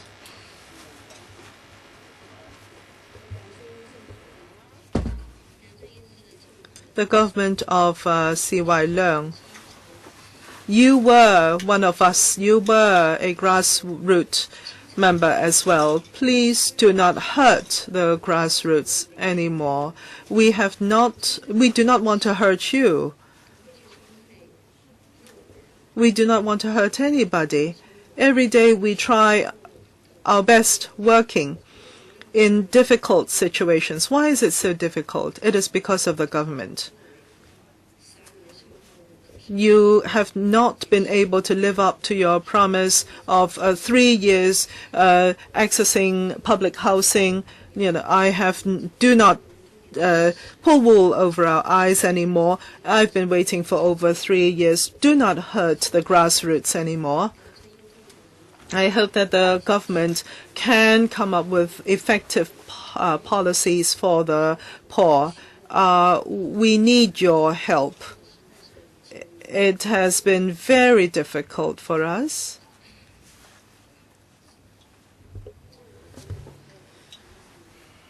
You are all learned people. You at the government. You are more capable than us. You should understand our dire situations and help us. I will not continue. Right. We started by saying that we will ask the Secretary to tell us about the second term or second year of the COP. Because of security checks, I'm sure some of you were hindered in coming into the room as we began the meeting. So perhaps we will have Mr. Zhang speak for 8 minutes to talk about the restructuring of the Commission on Poverty and some of its work, and then the electoral members can speak. Well, first of all, electoral members, deputations, ladies and gentlemen, 37 of you have spoken up just now. And if I can just go over very quickly the review and way forward for the Commission on Poverty. First of all, we have the guts, we have the sense of responsibility, and we have the determination. First of all, I have to emphasize that point.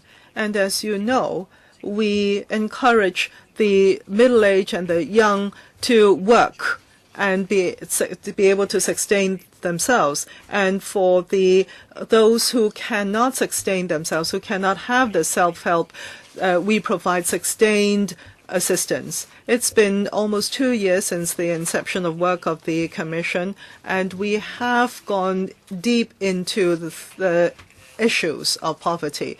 On the 29th of October of last year, Chairman, you would remember that we have reported on the first year of work of the Commission. I will not go into the paper today, but I would like to very succinctly point out for the poverty line, for instance, last year in September, we had our first summit meeting, and we promulgated the government poverty line. And the second summit meeting, we hope will be able to be organized soon, and we'll be able to, in detail, share with you the new developments in poverty, in the poverty line, and in the poverty in general.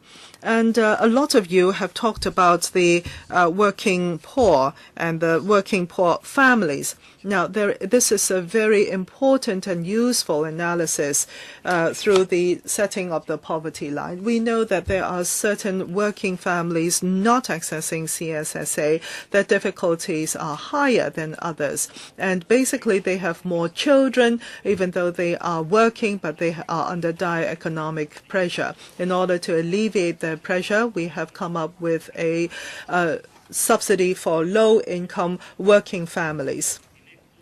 And also, as you know, there are 6 subgroups under the Commission, one of which is the Retirement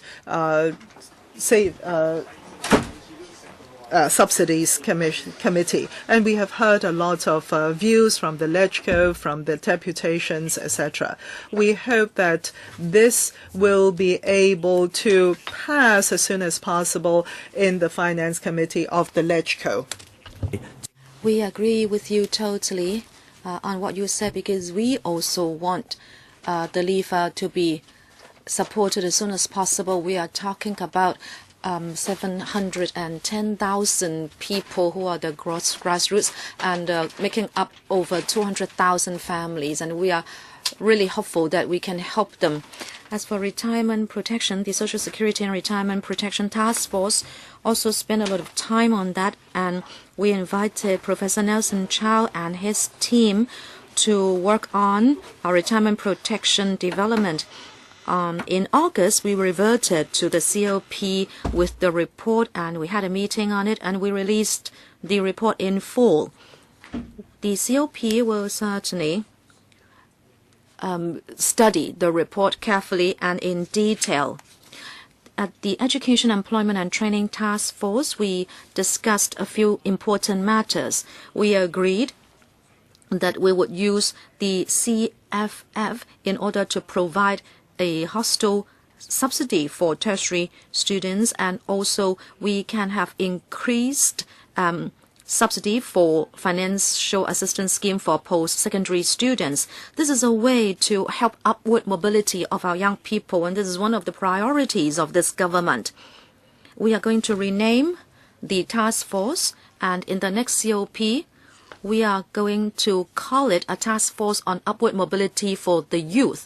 So we are not only to limit ourselves to education, employment and training only, we are going to take a holistic look as to how we can help young people move upward.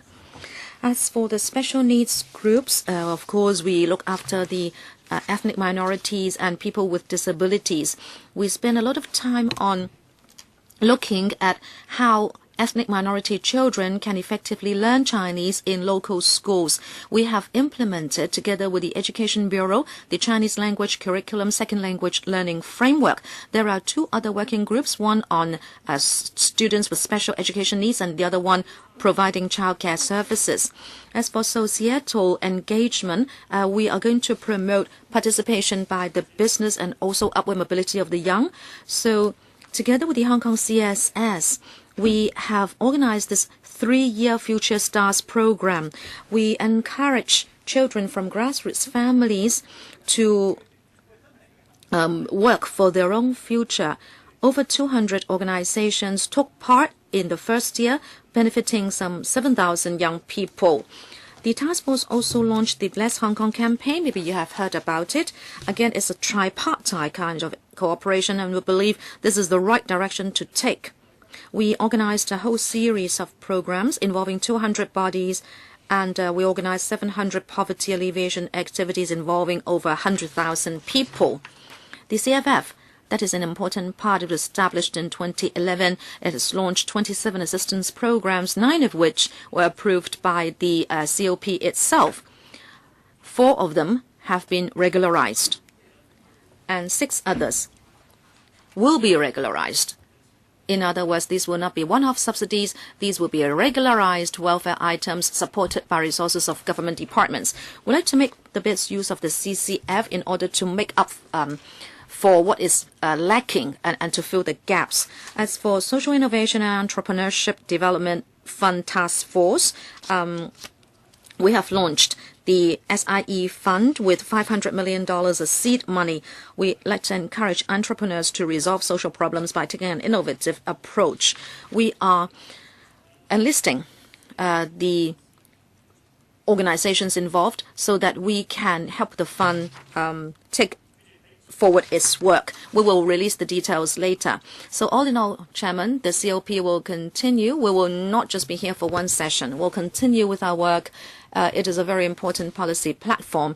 It also signifies the commitment and resolve of the administration. The present session will end on the 30th of November, and there will be another session starting on the 1st of December. We'll be restructuring the COP. We will reduce the number of task forces from 6 to 4. As I said, the employment training and employment task force will be renamed as Social Mobility for Young People Task Force.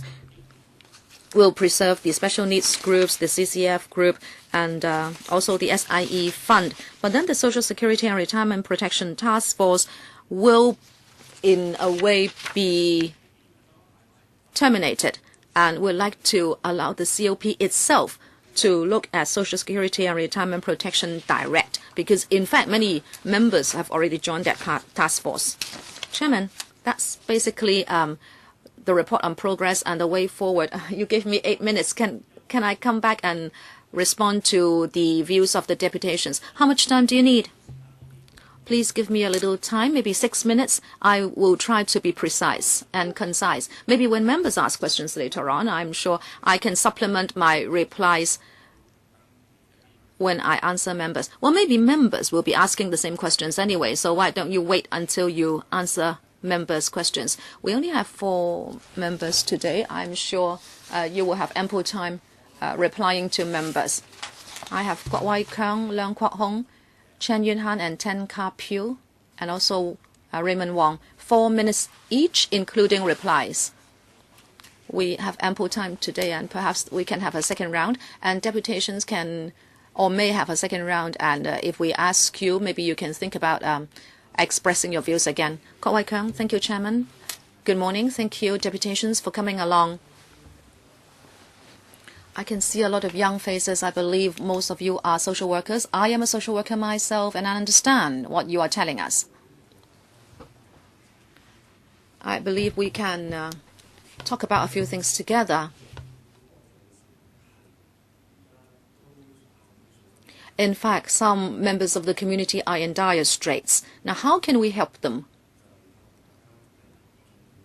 We have heard your proposals, and frankly speaking, in the few terms of government after reunification, we haven't seen any devoted attention on poverty. Some people said that the poverty line has been drawn. Some people say it's set at too high a level. Some say too low. But at least we have it. At least we have a target to work towards.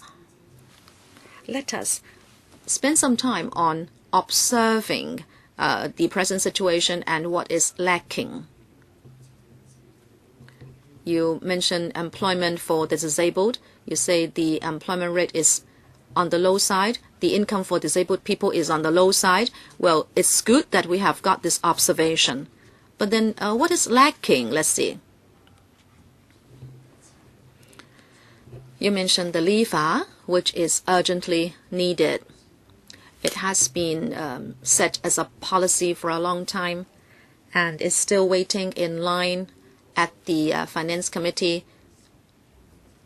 It is ranked 10 and 11 amongst an agenda list of 18. Last Friday, we only endorsed the first item in that agenda with 18 items.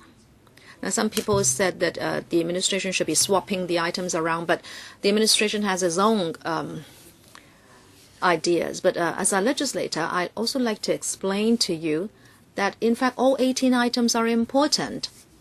If you want to weigh one against another, it will be so difficult. If we can follow the agenda, I believe it will benefit the entire community instead of some problems being resolved before others. I think you all want this council to be effective and benefit Hong Kong as a whole with its work. So I hope you will adopt a broader view. Just now it was asked whether there could be a retrospective effect or dating back of the LIFA. The Secretary did not answer this. I will give him some time to answer this question. But I must emphasize here that even if there is backdating, the low-income families cannot be helped now. We just like the LIFA to be dispersed now because the LIFA is a complement to the poverty line. The direction has been set, but we cannot implement it, and I hope you know why it is not implemented. Secretary. Thank you, Mr. Kwok, for your analysis. In fact, we hope members will help us a hand at the Finance Committee because, in fact, all the items at the Finance Committee are urgent. I myself, of course, would like LIFA to be implemented as soon as possible. As to the backdating proposal, is a very complicated issue. At this stage, we haven't made a decision yet, but normally speaking, there will be no dating back. It is only in a very special situation that we would date back cash allowances, but I believe the way to resolve the problem is to have it endorsed as soon as possible. Mr. Leung Kwok Hong. There is a difference of priority for different things. That would show whether you are good at governance. Mr. Matthew Cheung, you are using bureaucraties. You are the Secretary for Labour and Welfare, so state your own view. If you say it should be advanced, then say it, and then CY Leung will know that the items should be swapped around according to your paper. This is what you said in the paper. If there is no delay at all, we'll still have to wait 19 months for the LIFA to be paid. According to the administration, it says, barring unforeseen circumstances, they will need 15 to 18 months before they can launch the LIFA after backing by FC. Have I quoted you wrongly, Secretary? Is it that even with funding backing, you need 15 to 18 months to work on it? Is that right? Yes, counting from the endorsement from FC. So don't blame us. Don't put the blame only on us. You also need a year and a half before you can launch it. Number two, according to CY Leung, he's not going to listen to these people.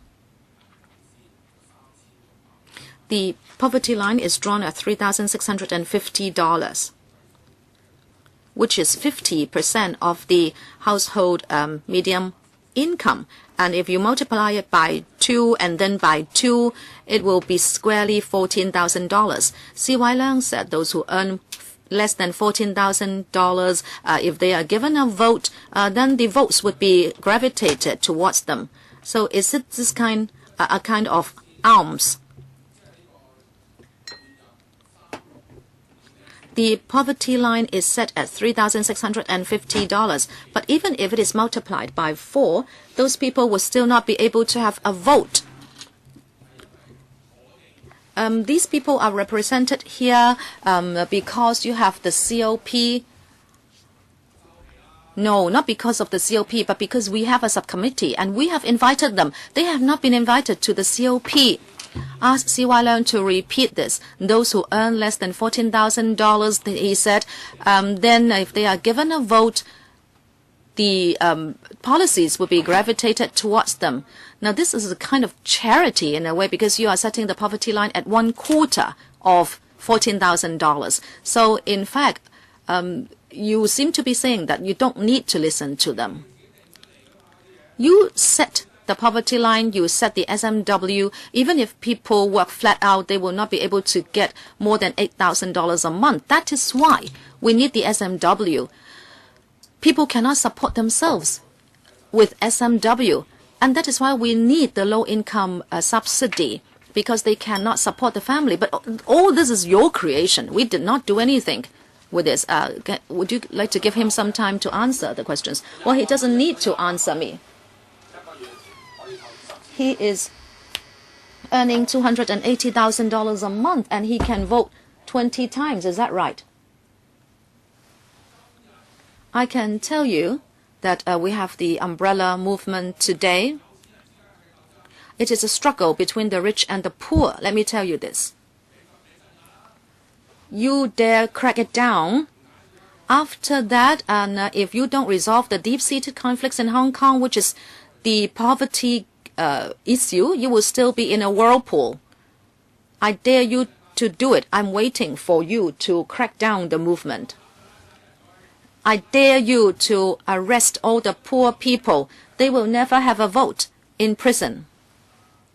Ms. Chen Yunhan?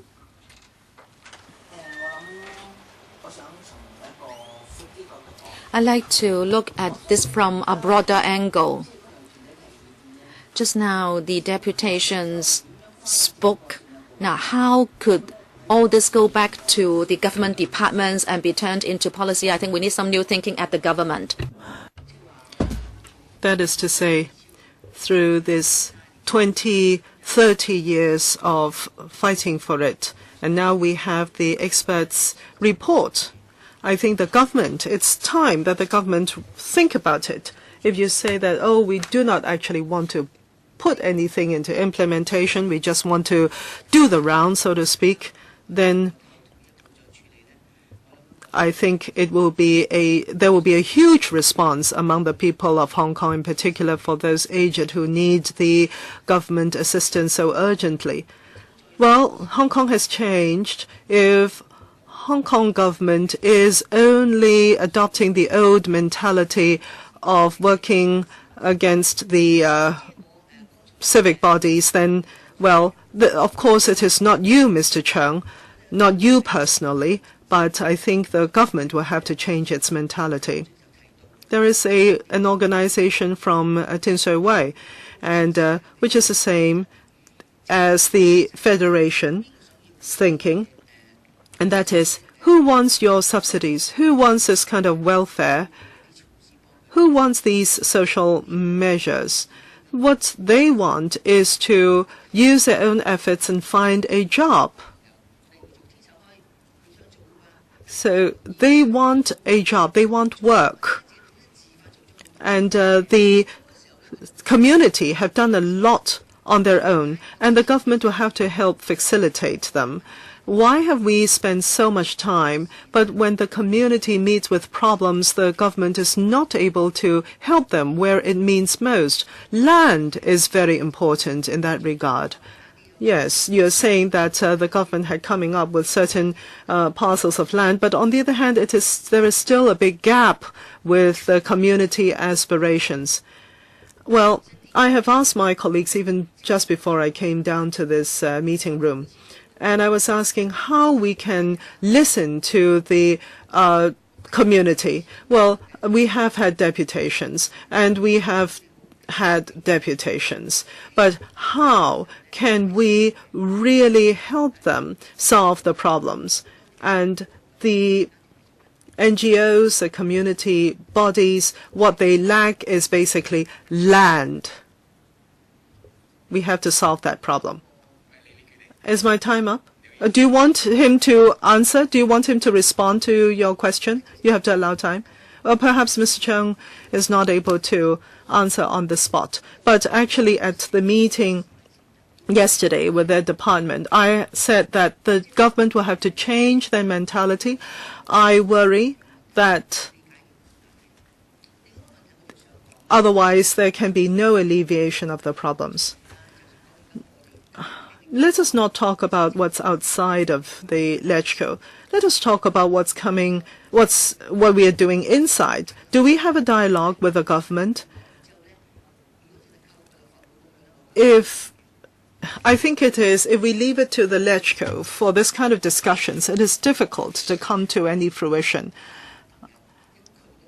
I ask you, have you been meeting directly with those who need the assistance? The LegCo, of course, is an important channel, but can there be more direct conversation and discussion between the two? I have other points to make, but I will end here. And I'm sure everybody wants to use up the 4 minutes to voice your own opinions, LegCo members, but Of course, we will have to leave time to Mr. Chung as well, and also time for the deputations as well. And perhaps electoral members will forego the second round of speaking opportunity and leave more time for the deputations. Well, I thank the deputations for coming up and for their work in their surveillance and monitoring of government policies as they are implemented. I ask 3 questions here. First of all, for the low-income families, now they are trapped in this LegCo process. And as mentioned just now, there's another 15 months lag time. And it's been 4, that's the first point. We have to face that. Secondly, for the travel allowance, is it something that would help the transport costs of the people? I know that there is some 2 billion to 3 billion left over. Can we help the Tin Shui Wai and some far-flung districts residents, those who have to cross districts to work? Can we not step up with the alleviation for them? Perhaps grade them for families fetching or with a certain level of income. With this fund, can we not immediately provide some alleviation so that all can feel that the government is effective right away? And thirdly, districts. Apart from blanket policies, what about the districts? Service in the districts. Can we have certain breakthroughs there? Tung Chung, Tin Shui Wai, and focus on the expenditure model of these households and do something innovative. For example, in Tung Sao market, perhaps some criticize that it's not very good, it's not very well operated, but perhaps Tin Shui Wai can have, or Tung Chung can have other markets. Can we not have such innovative pilot schemes and test points? Mr. Chung. Well, first of all, the question on transport subsidies. Can we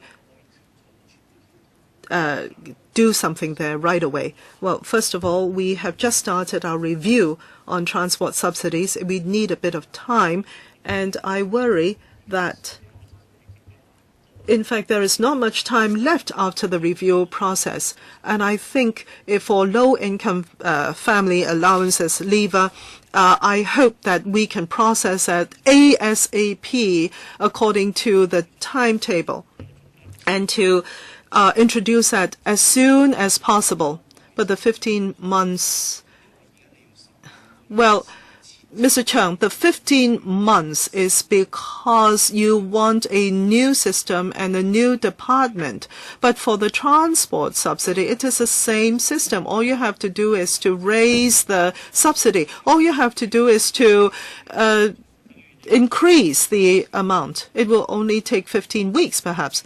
Yes, I understand that that is all goodwill, but I can tell you it is not 15 weeks. If I can just analyze with you, it takes time. But we have to be realistic. Lever, introduce that as ASAP. And for transport subsidy, we will try to do that as well. It is as simple as that. Now, a lot of social workers have spoken up just now, young people, Tung Chung and Tin Shui Wai. I care for both districts. Over the years, there had been a lot of family with very unfortunate incidents, and I have been putting a lot of time and efforts into them. And I have had a seminar with Lantau residents just this week, and that is how we can, while we're talking about Lantau North development, how can we provide social mobility for the young in Tung Chung? Mr. Chung, just one point. After talking to the economic development sectors, can you please also talk to the grassroots? Yes, I will. Wang Yukman. You people, you technocrats, Now you're talking about politics. Well, lately I've seen secretaries, including yourself. This Occupy Central, it's nothing to do with you. You're following the communist line. You're blaming other people. This lever, you are blaming other people. The Finance Committee had not passed this yet, and it takes 18 months after that. It's too late. In fact, there are a lot of things you can do even now, and you are trying to blame people. You're trying to be political. Professor Chow Wing-sun's report, you blame it on the Occupy Central movement again. This is a overly fat government structure. You guys are too well paid. What are you doing? What work have you been doing? You're blaming others. And even if the Finance Committee can pass the lever, it will take 15 months. I'm correct, right, Mr. Chung? Yes, it's in black and white. Absolutely, that's a timetable. Then you should have answered Mr. Deng. Why are you taking $280,000 a month?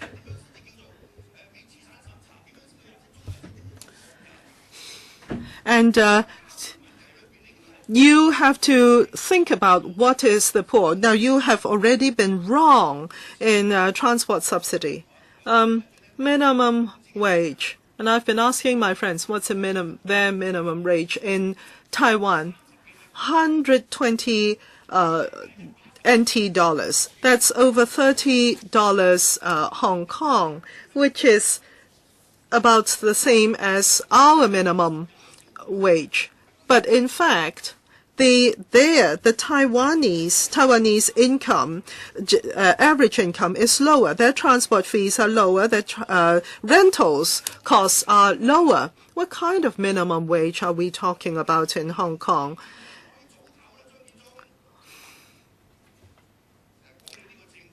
You, Mr. Chung, keep talking about the government. It is a unkind, unfair, ineffective government. Your department is unfair, unkind, ineffective, and how can you face up to the old people and the poor? Well, since 2008, I've been scolding you every time. And even now, you are talking about empty, you are giving us empty words.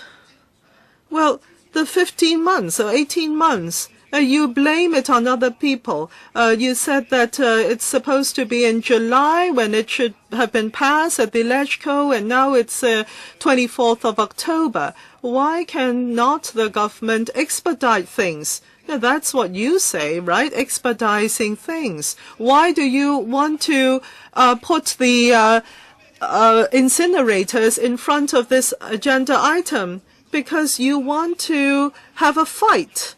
You want to have a fight here, and you want to blame it on the LegCo members. You want to say that it's not us. Why can't you put it at the fore of the agenda item? Even if you're at the fore, it's useless, because it takes 18 months.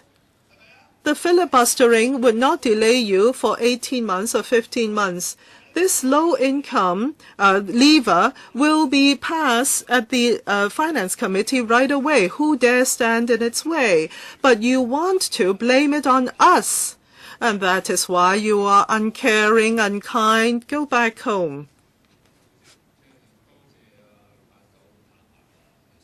Well, thank you. We thank the Chief Executive for being so frank. $14,000 he talked about. In this 21st century, an international city, our Chief Executive saying those making under 14K should not be given political rights, otherwise we'll be gravitating unfairly to the poor. We are number one, Hong Kong, in the wealth gap, and we thank the Commission for Poverty. Last year it was 19-point-something%, so 1/5 of the families in Hong Kong are poor, and that is another shocking statistics. today. The commission had been set up for over a year, and leaver is still in the queue. We all along wanted to put this in the fore of the Finance Committee's agenda, and I would like Mr. Zheng to respond to the following question. Will you be putting this agenda item to the front of the Finance Committee agenda so that we can help with the low-income families as soon as possible? A second point, the Commission said they will be looking into a retirement benefit for all, and the report from Professor Chow Wing-sun had been out for a number of months. And we heard from Ms. Ho saying that the Commission may be looking into or studying the study of Professor Chow. So you're going to study Professor Chow's study. How much time will you take? Do you have a roadmap? Do you have a timetable before the elderly will be given retirement protection? Number 3, Secretary, I'd like to ask you this question. Many deputations mentioned people with disabilities and the elderly, and also SEN children. They need a lot of money to be supported, and we are talking about medical and other kinds of treatment. If you only apply the poverty line, which is based on income, it is not totally appropriate. Will the COP be looking at this? At least to look into it and conceptually to see how the disadvantaged groups are living their lives because they need more money. And maybe you should look at the relevant subsidy programs, including the leaver. I like you to look particularly at these disadvantaged groups to increase their subsidies. Those are the 3 questions. I give you enough time to answer them. Number 1, thank you. The leaver. Whether it will be advanced in the agenda. The administration's stance is very clear. All the items at Finance Committee are all urgent. Nothing that is not urgent will go to the Finance Committee. So we believe it depends what legislators choose to do. Let us all be rational and tackle the agenda as it is. Secondly, Professor Chow's report and the way forward for it. On the 10th of August, the COP received that report, and Professor Chow came to explain the report to the COP. But after the Occupy movement, we cannot hold any meetings because no people could go into CGO. And we need to wait for a slot before we can have a second meeting on the report. But retirement protection is very complicated, and it is going to have far-reaching impact. And we need to have time to understand the report and then study it and then chart our way forward. In fact, on the 15th of November, there will be a public hearing to be held by a task force under the COP. Many deputations will be invited to speak on that day. Number 3, Chairman, may I please have more time? Expenditure for people with disabilities. Many deputations have said that we should not just look at income, but also expenditure when we draw the poverty line. In fact, before we had the poverty line, the COP took a deep look into this. We have adopted this practice because this is what is done by the OECD. It has international recognition, it is easy and simple to use, and what is most important, you can see exact income figures, so we can compare them year on year. But the Hong Kong CNS department only does expenditure surveys once every 5 years, so you don't have new figures every year in order to revise your policies. But we are also of the view that we should not ignore expenditure altogether. We will consider making use of expenditure as a tool for reference, and we thank you for that valuable view. Now it's my turn.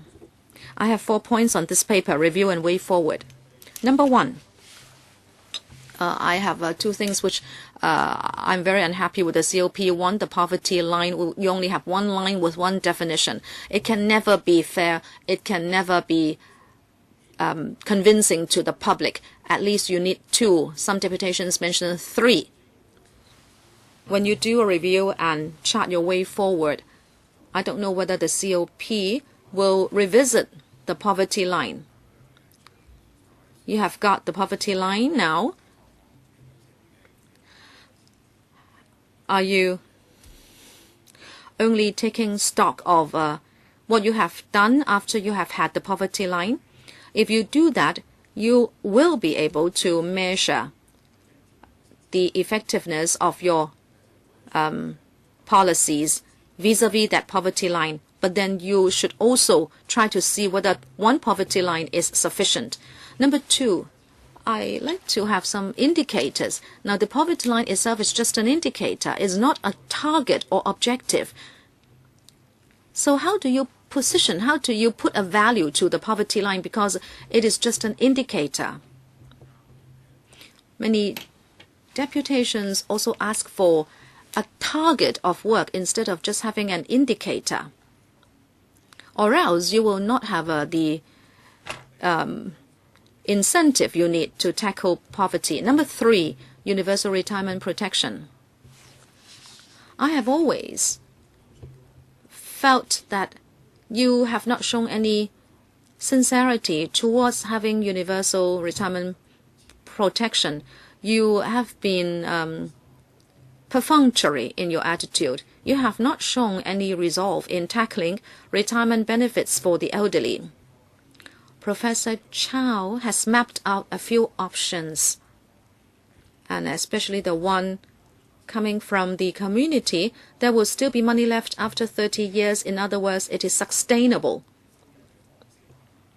If you think some of the options have a problem of funding, then you can adjust them so they become acceptable to you. When you say you still have to study it, well, I fail to understand why you still have to study it. If you want to do your own study, why did you start with Professor Chow? Professor Chow took a year, and then now you need another year to study Professor Chow's report, and then after you have done your study, the FS would again have to study your study results. Today, I have heard the deputations mention one important point, and that is the community economy point. We had a 2-hour discussion here at the subcommittee after our field trip to Taiwan and Japan. If the COP doesn't tackle community economy, you cannot take care of the special characteristics and the uniqueness of the communities. I hope you will start doing it so you can do it to a certain extent. What are social enterprises doing? The COP did not mention social enterprises for a year, and that is how do you subsidize them, the policy on SE and education and forums. Well, at least we had 2 discussions on social enterprises here. You can look at different countries and you will be able to see dozens of policies that you can use to support SEs. In Europe, the SEs have set themselves up into a special economy. I will give you time to answer all these questions. Now, Secretary, you can use all the time you need to cover all the points made. First of all, Chairman, I would answer your questions. First, the poverty line as an indicator and not as a target. As you know very well, you know what has been discussed over the last 2 years. The poverty line is just a policy tool for us to measure the effectiveness of policies. It is a poverty line, but it's not a poverty alleviation line, all right? I will be concise. Secondly, as you can see, After we have had the poverty line, we'll be able to identify people with low income, and we have identified 710,000. We did not pluck that figure from thin air. These people are self-reliant for the moment. They are not receiving CSSA, and we are trying to help them so there will not be intergenerational poverty. And we are talking about 240,000 families with 188,000 children. Without the poverty line, we will not be able to find these figures. We believe this is a breakthrough, and we hope to do more of this sort later. The universal retirement package, whether we are dragging our feet, no, Chairman. You have to understand the background to this. The COP invited Dr. Chow to do the study. We initiated it because we'd like to know whether there is room to do more by way of universal retirement, because the society is aging. We really have to face up to this issue of retirement protection, but whether it should be universal, being universal, it can be controversial. So the starting point is for us to tackle poverty. You remember, right from the outset, we provided the OALA to 420,000 old people. This government has already implemented specific measures in the last 2 years. However, retirement protection has a far-reaching impact, and we must tread with care. The few proposals by Dr. Chow, which do not require income test, and none of them will be sustainable. No, there is one. No. The money will be totally depleted by the second year, and we are only talking about a horizon up to 2041. No, there will still be 10 million. Oh, with so much money, or $100 billion in the pool, and if we go for any option proposed by Dr. Chow, we must do actuary studies on it. But we think Dr. Chow is a very precious basis for study. Social enterprises, we've got a fund for it. We hope we can promote the development of SEs. Thank you. We still have some time. I'd like to know whether some deputations will like to speak now, because we still have time. 4 of you. The clerk, please note down the names. 5, 6, 7. Keep your hands up. 7 of you, right?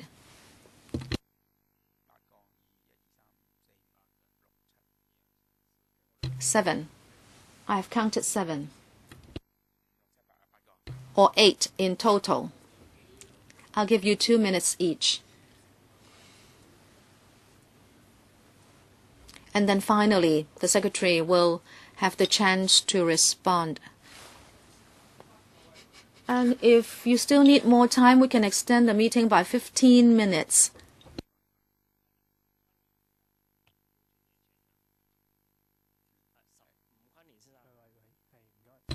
Mr. Ng, thank you. Just now, the Secretary responded to many points made by deputations today, but he omitted our point. Is it because he felt that power charges and water charges are not a big expenditure item? But in fact, that is not the case. To grassroots families, these utility charges take up a big part of their income. Well, actually, the administration once provided a one-off tariff subsidy of $1,800 to some families. However, that did not benefit grassroots families because they rented accommodation. The $1,800 went into the pocket of the landowner. If grassroots families live in subdivided flats, they cannot benefit from the subsidy, and only very few landowners would apportion it for the subdivided unit tenants. And as I said, if you live in compartments, you will be given an independent meter, and you are charged more than the normal fees for utilities. So I'm really talking about utility poverty. Can you provide a subsidy for that? Thank you, Chairman.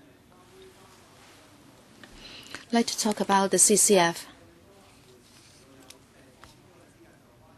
You may relax the eligibility. You will cap the subsidy only for 4P families. I'd like to know whether you will also look at 5P or 6P families. 5P or even 6P families can apply for public housing. So perhaps the CCF should also help 5P to 6P families and not cap it for only 4P families. We have seen such 5P, 6P families, but they are only given the subsidy amount for 4P families. So the help is far from enough. If you will again give a subsidy to non-CSSA, non-public housing people, can you please also have a level of subsidy for 5P or 6P families? Mr. Lee Tai-shing, Secretary, I've known you for a few years. I have a positive impression of you. You have been talking to Kai Fongs, but then that impression is fading fast. You can put up a show of how much you care, but then you do not, in fact, help us with a lot of policies. Maybe you are too close to your boss. The OALA is neither fish nor fowl. Don't tell me 400,000 people have benefited. We want to have universal retirement package. You asked Dr. Chow to do a report, and now that you have the report, you say you want to do it again. I really cannot imagine what you have done.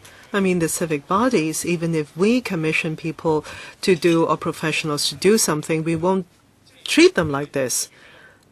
No, you are arguing and quarreling with the electoral members. I mean, the citizens of Hong Kong know what's happening. The social workers, you come to us for meetings, and actually, even when social workers, we see Kai Fongs quarreling amongst each other, we will have them fight it out. I mean, and you now say that the agenda item is in the queue, and you're blaming it on the LegCo members, and that shows that you are inflexible. That's the feeling you give me. Well, definitely, you are the most responsible, and everybody knows that. They can see through it. Don't get it wrong. And also, a government, the main objective. What is the main objective of the Commission for Poverty? If you do not even have that, how can you say that you put a lot of emphasis on alleviating poverty? I would like to know, in the next round, will there be more specific targets for the Commission? Benjamin, greetings. We have heard a lot of Tin Shui Wai, Tung Chung issues, and you seem to be very concerned. As Ms. Yin had pointed out, I do not know whether you have really heard us or whether you will actually do something. Now, apart from the Innovation Fund, the Social Innovation Fund, are there some real policies that can be implemented at the local level? Are there any actions? Specific actions, apart from saying the words? Do you have any measures that you can share with us?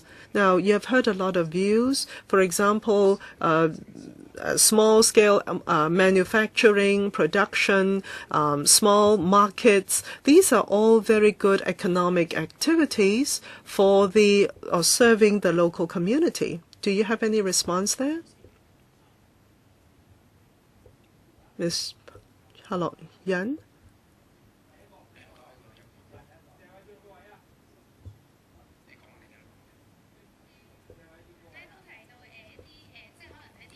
The Secretary had talked about some far-off areas, Kwai and Tongchong. He said that he's very concerned, and I would like to know whether the Secretary or the officials can give us some specific timetables for alleviation measures or studies leading to these measures.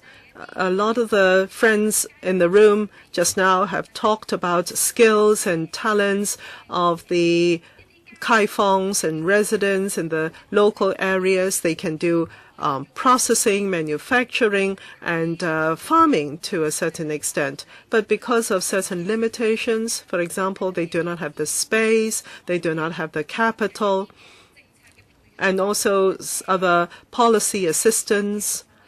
In the next round of the Commission of Poverty, in terms of food processing, production, or farming, agriculture, or markets, in terms of space for those activities, can there be certain measures to help the development of these?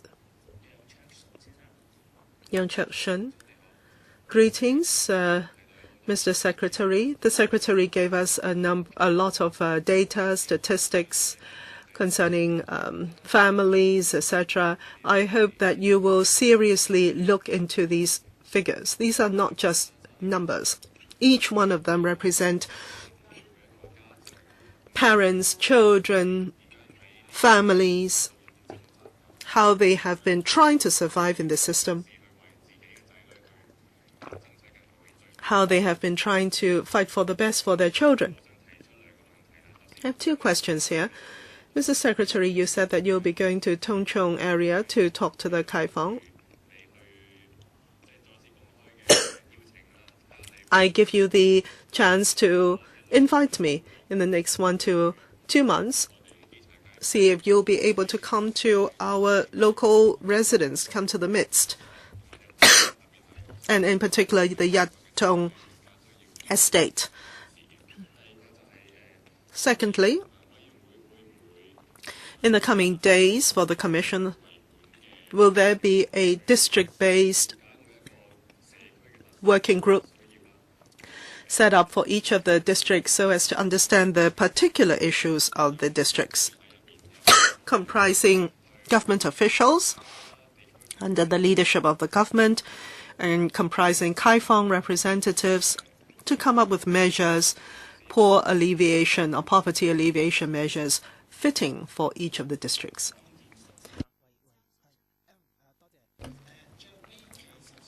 Tsing? Yes. I would like to correct a mistaken thought on the part of the Secretary.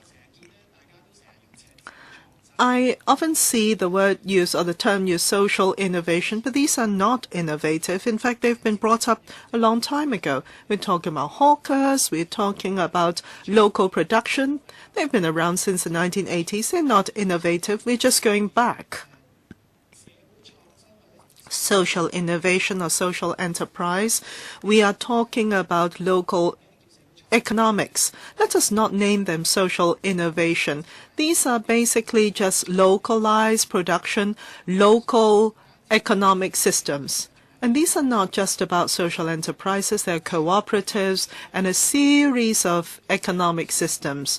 I suggest you look at Seoul, and I've been looking at the Seoul website right here. It talks about social enterprise, about social economic systems, cooperatives. Every country will have these guidelines. The problem with Hong Kong is that they think that everything can be solved with money. They think if they come up with a seed fund, then that'll be fine. We can also dismiss the chief executive with money. But in fact, land, space, policy are important. Well, if I want you to retire or to vacate your position, do I just pay you? That's a problem with Hong Kong. Everything is about fund, about subsidies. If money can solve all the problems, then the people do not have to be sitting outside the lecture right this minute. So there are a couple of important points here. One, we want a policy for local economic development, for local production. And secondly, provide the space and land for local employment. Fan Pui-ying, I want to reiterate one more time that, as the Secretary had mentioned just now, they have mentioned, the administration had mentioned innovation, the Social Innovation Fund. But this actually does not address the poverty issue because we need a lot more policies to facilitate that. So we should set up a community economics work group and look at international examples in order to fuel local economies and also alleviate poverty. Well, a lot of local residents support the market concept, but when we try to book the venue, we hear from the government departments that some kaifong are in objection to that. So let us do an investigation as to space and collect views on space usage, and in particular on farmland. Do we have farmland assets in the urban area? And do the kaifongs support the use of certain space as markets? I think we need to look deeply into those. First of all, on the Finance Committee, I think the government is a representative for community issues or championing community issues, but we see that the government is not putting the agenda item to the front of the Finance Committee's agenda, but delaying the entire timetable, and we do not know how long it will drag on for. This is because the government had not lived up to its responsibility, and that is advancing the livelihood and poverty agenda item to the front.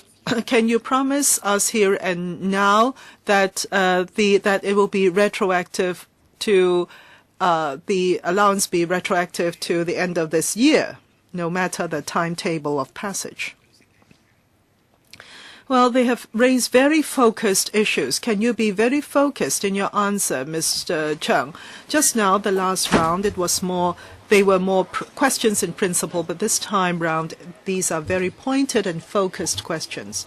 Now, if I can just answer the question on energy subsidies. Mr. Ng, in the past, the CE, each time in the public address, there will be one-off subsidies for utilities, but not for this year. It's not every year, definitely not for this year. And in our commission, we will definitely look into this, how we can help the households and families in meeting utilities expenses. And in the next round, we will be able to look very deeply into this. And Mr. Tin Ka-shen talked about the 5-member, 6-member family households. Yes, I will reflect that to see whether the cap can be raised to over 4 households. Yes, there is a whole, I will have to find out whether there is room or space such maneuver, and I will bring this back to reflect to the Commission.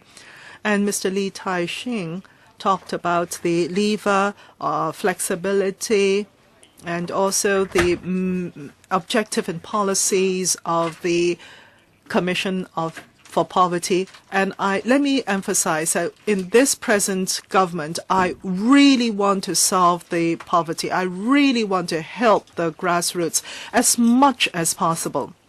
You say that the elderly subsidy is deficient, which is true. But on the other hand, it is also true that 420,000 members of the elderly have improved their livelihood because of that. That is also true. And also, in 2013, we see that there have been alleviation of poverty compared to 2013, and it has definitely, partially at least, come from old age subsidies. Well, definitely, there is room for further improvement, and I will be working with redoubled efforts, that's for sure. Mr. Cheung Chun Ming asked about the Tung Chung area, about localized policy. On the 20th of this month in Yat Tung Estate, Monday, and Mr. Yeung is also on that Development Federation.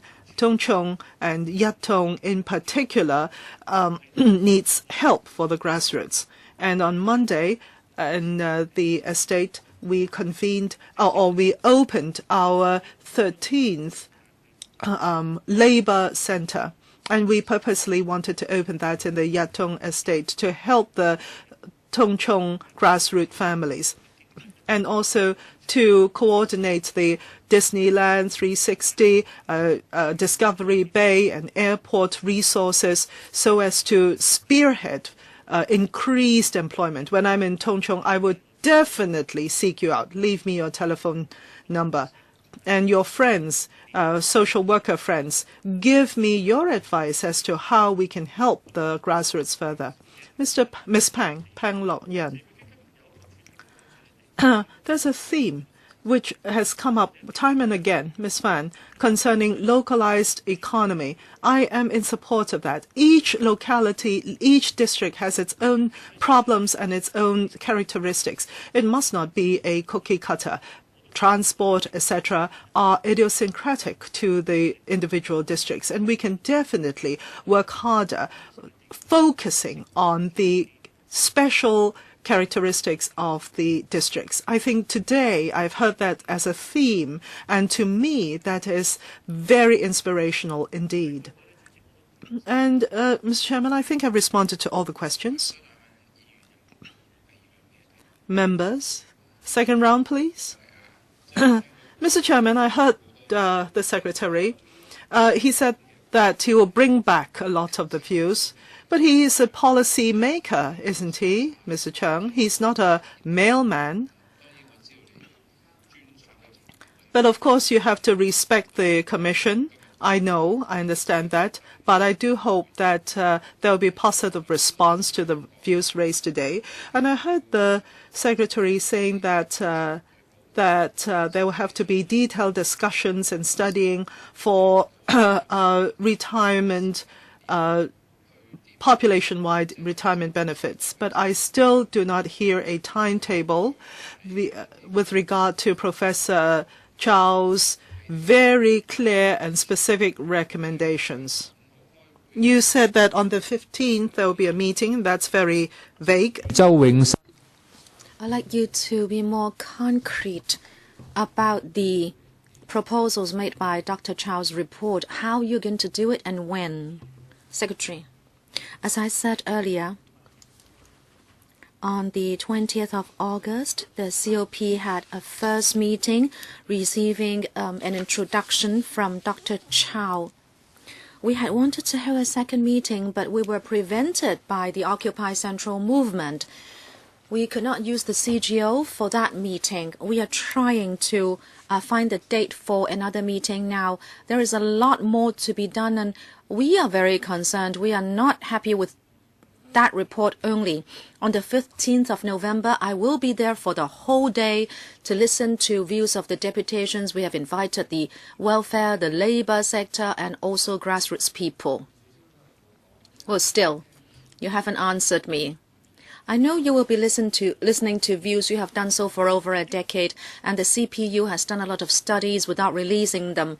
Now Dr. Chow says, if we still do not formulate a retirement protection scheme, we will have a huge lot of difficulties. He has also said very clearly that it has to be universal. He has put forward himself a very concrete proposal. Nothing can be more concrete than the report that has been written. But it seems you are still skirting around the issue. So what do you want to do? You said you are going to do your own study of the report. But the report has been written and the proposals are very concrete. The options have been subject to actuarial assessments and the actuarial results have been compared, and the options are found to be feasible. Dr. Chow himself has come up with a proposal himself. You have to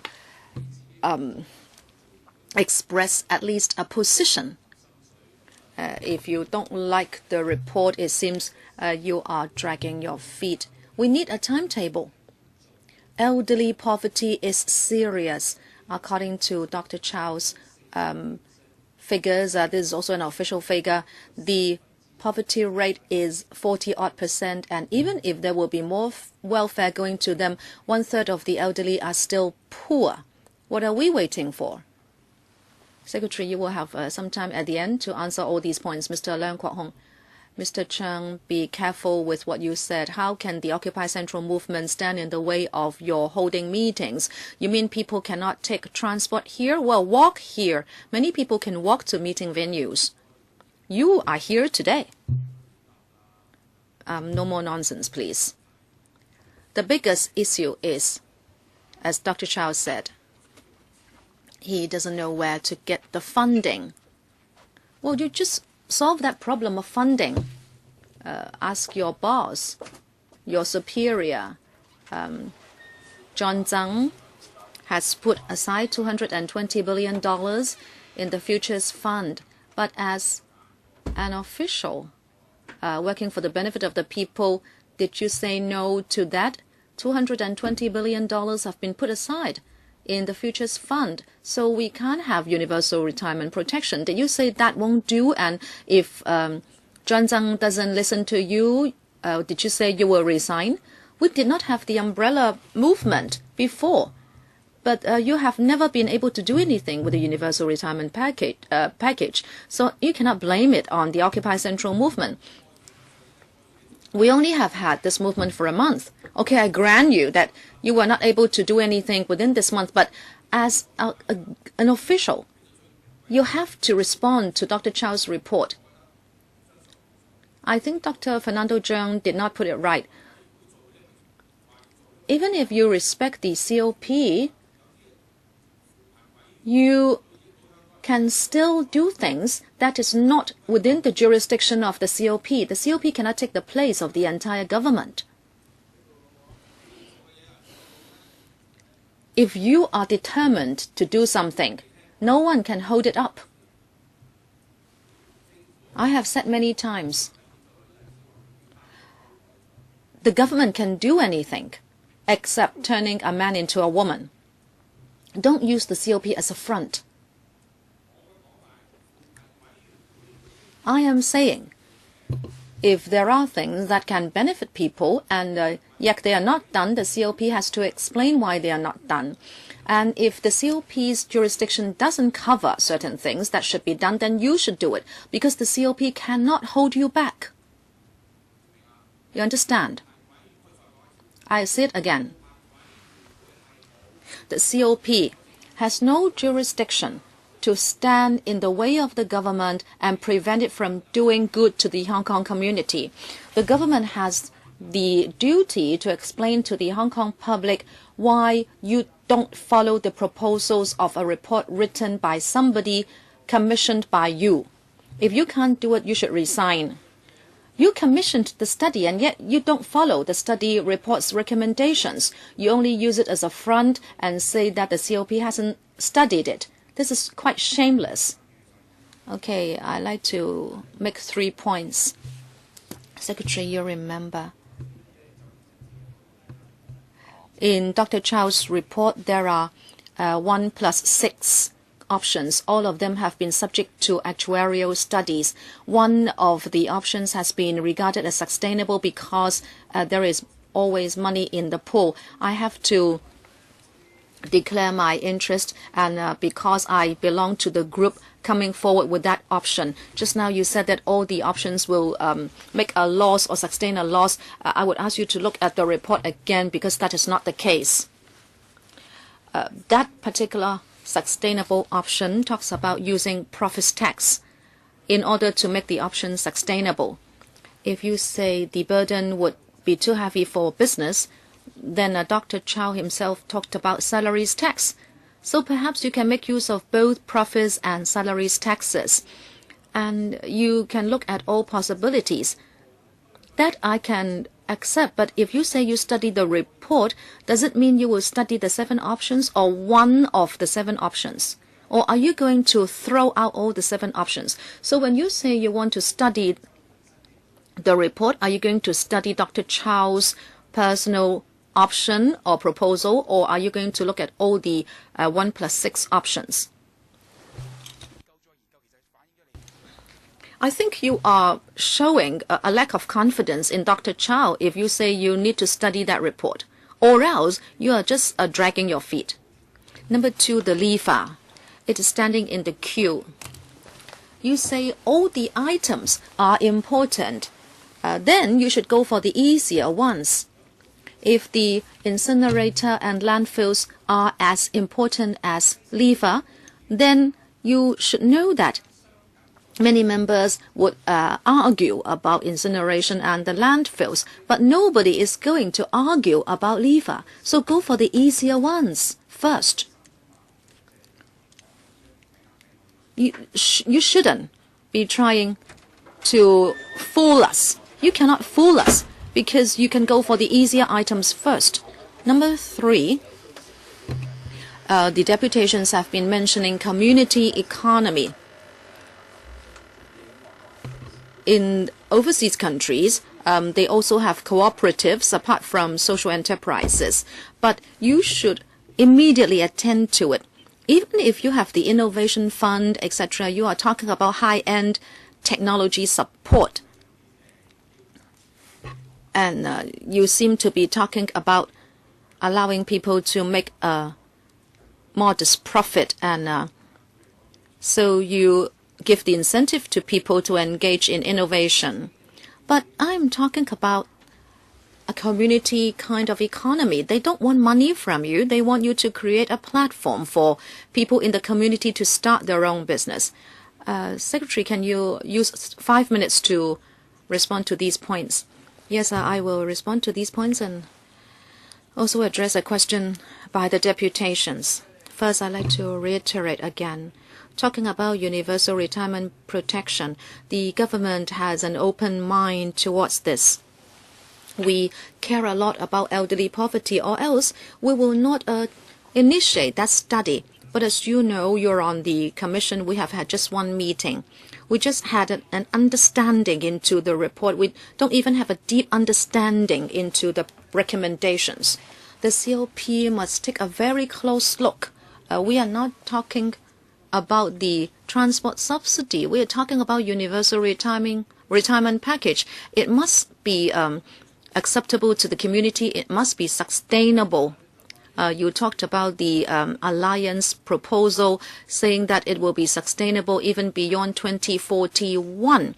However, by 2050, the entire pool of money will be depleted, even if a surplus is seen by 2041. But let us not go into the details today. We all in this room care a lot about this, but please do give some time and space to the COP and not press the government for a stance. We have to respect the COP. Secondly, we heard about poverty affecting the disabled. In 2013, we asked the CNS department to do a special survey. We gathered some information about families with disabled members. We are analyzing the information. And I hope we'll revert to that committee, and then we can give an account to the LegCo. So in summary, Chairman, I thank you for all the valuable views, and I'd like to reiterate that the government does care a lot about poverty. We put our heart in it. We are showing commitment to it. And if you just look at overall welfare spending this year, it amounts to $56.9 billion.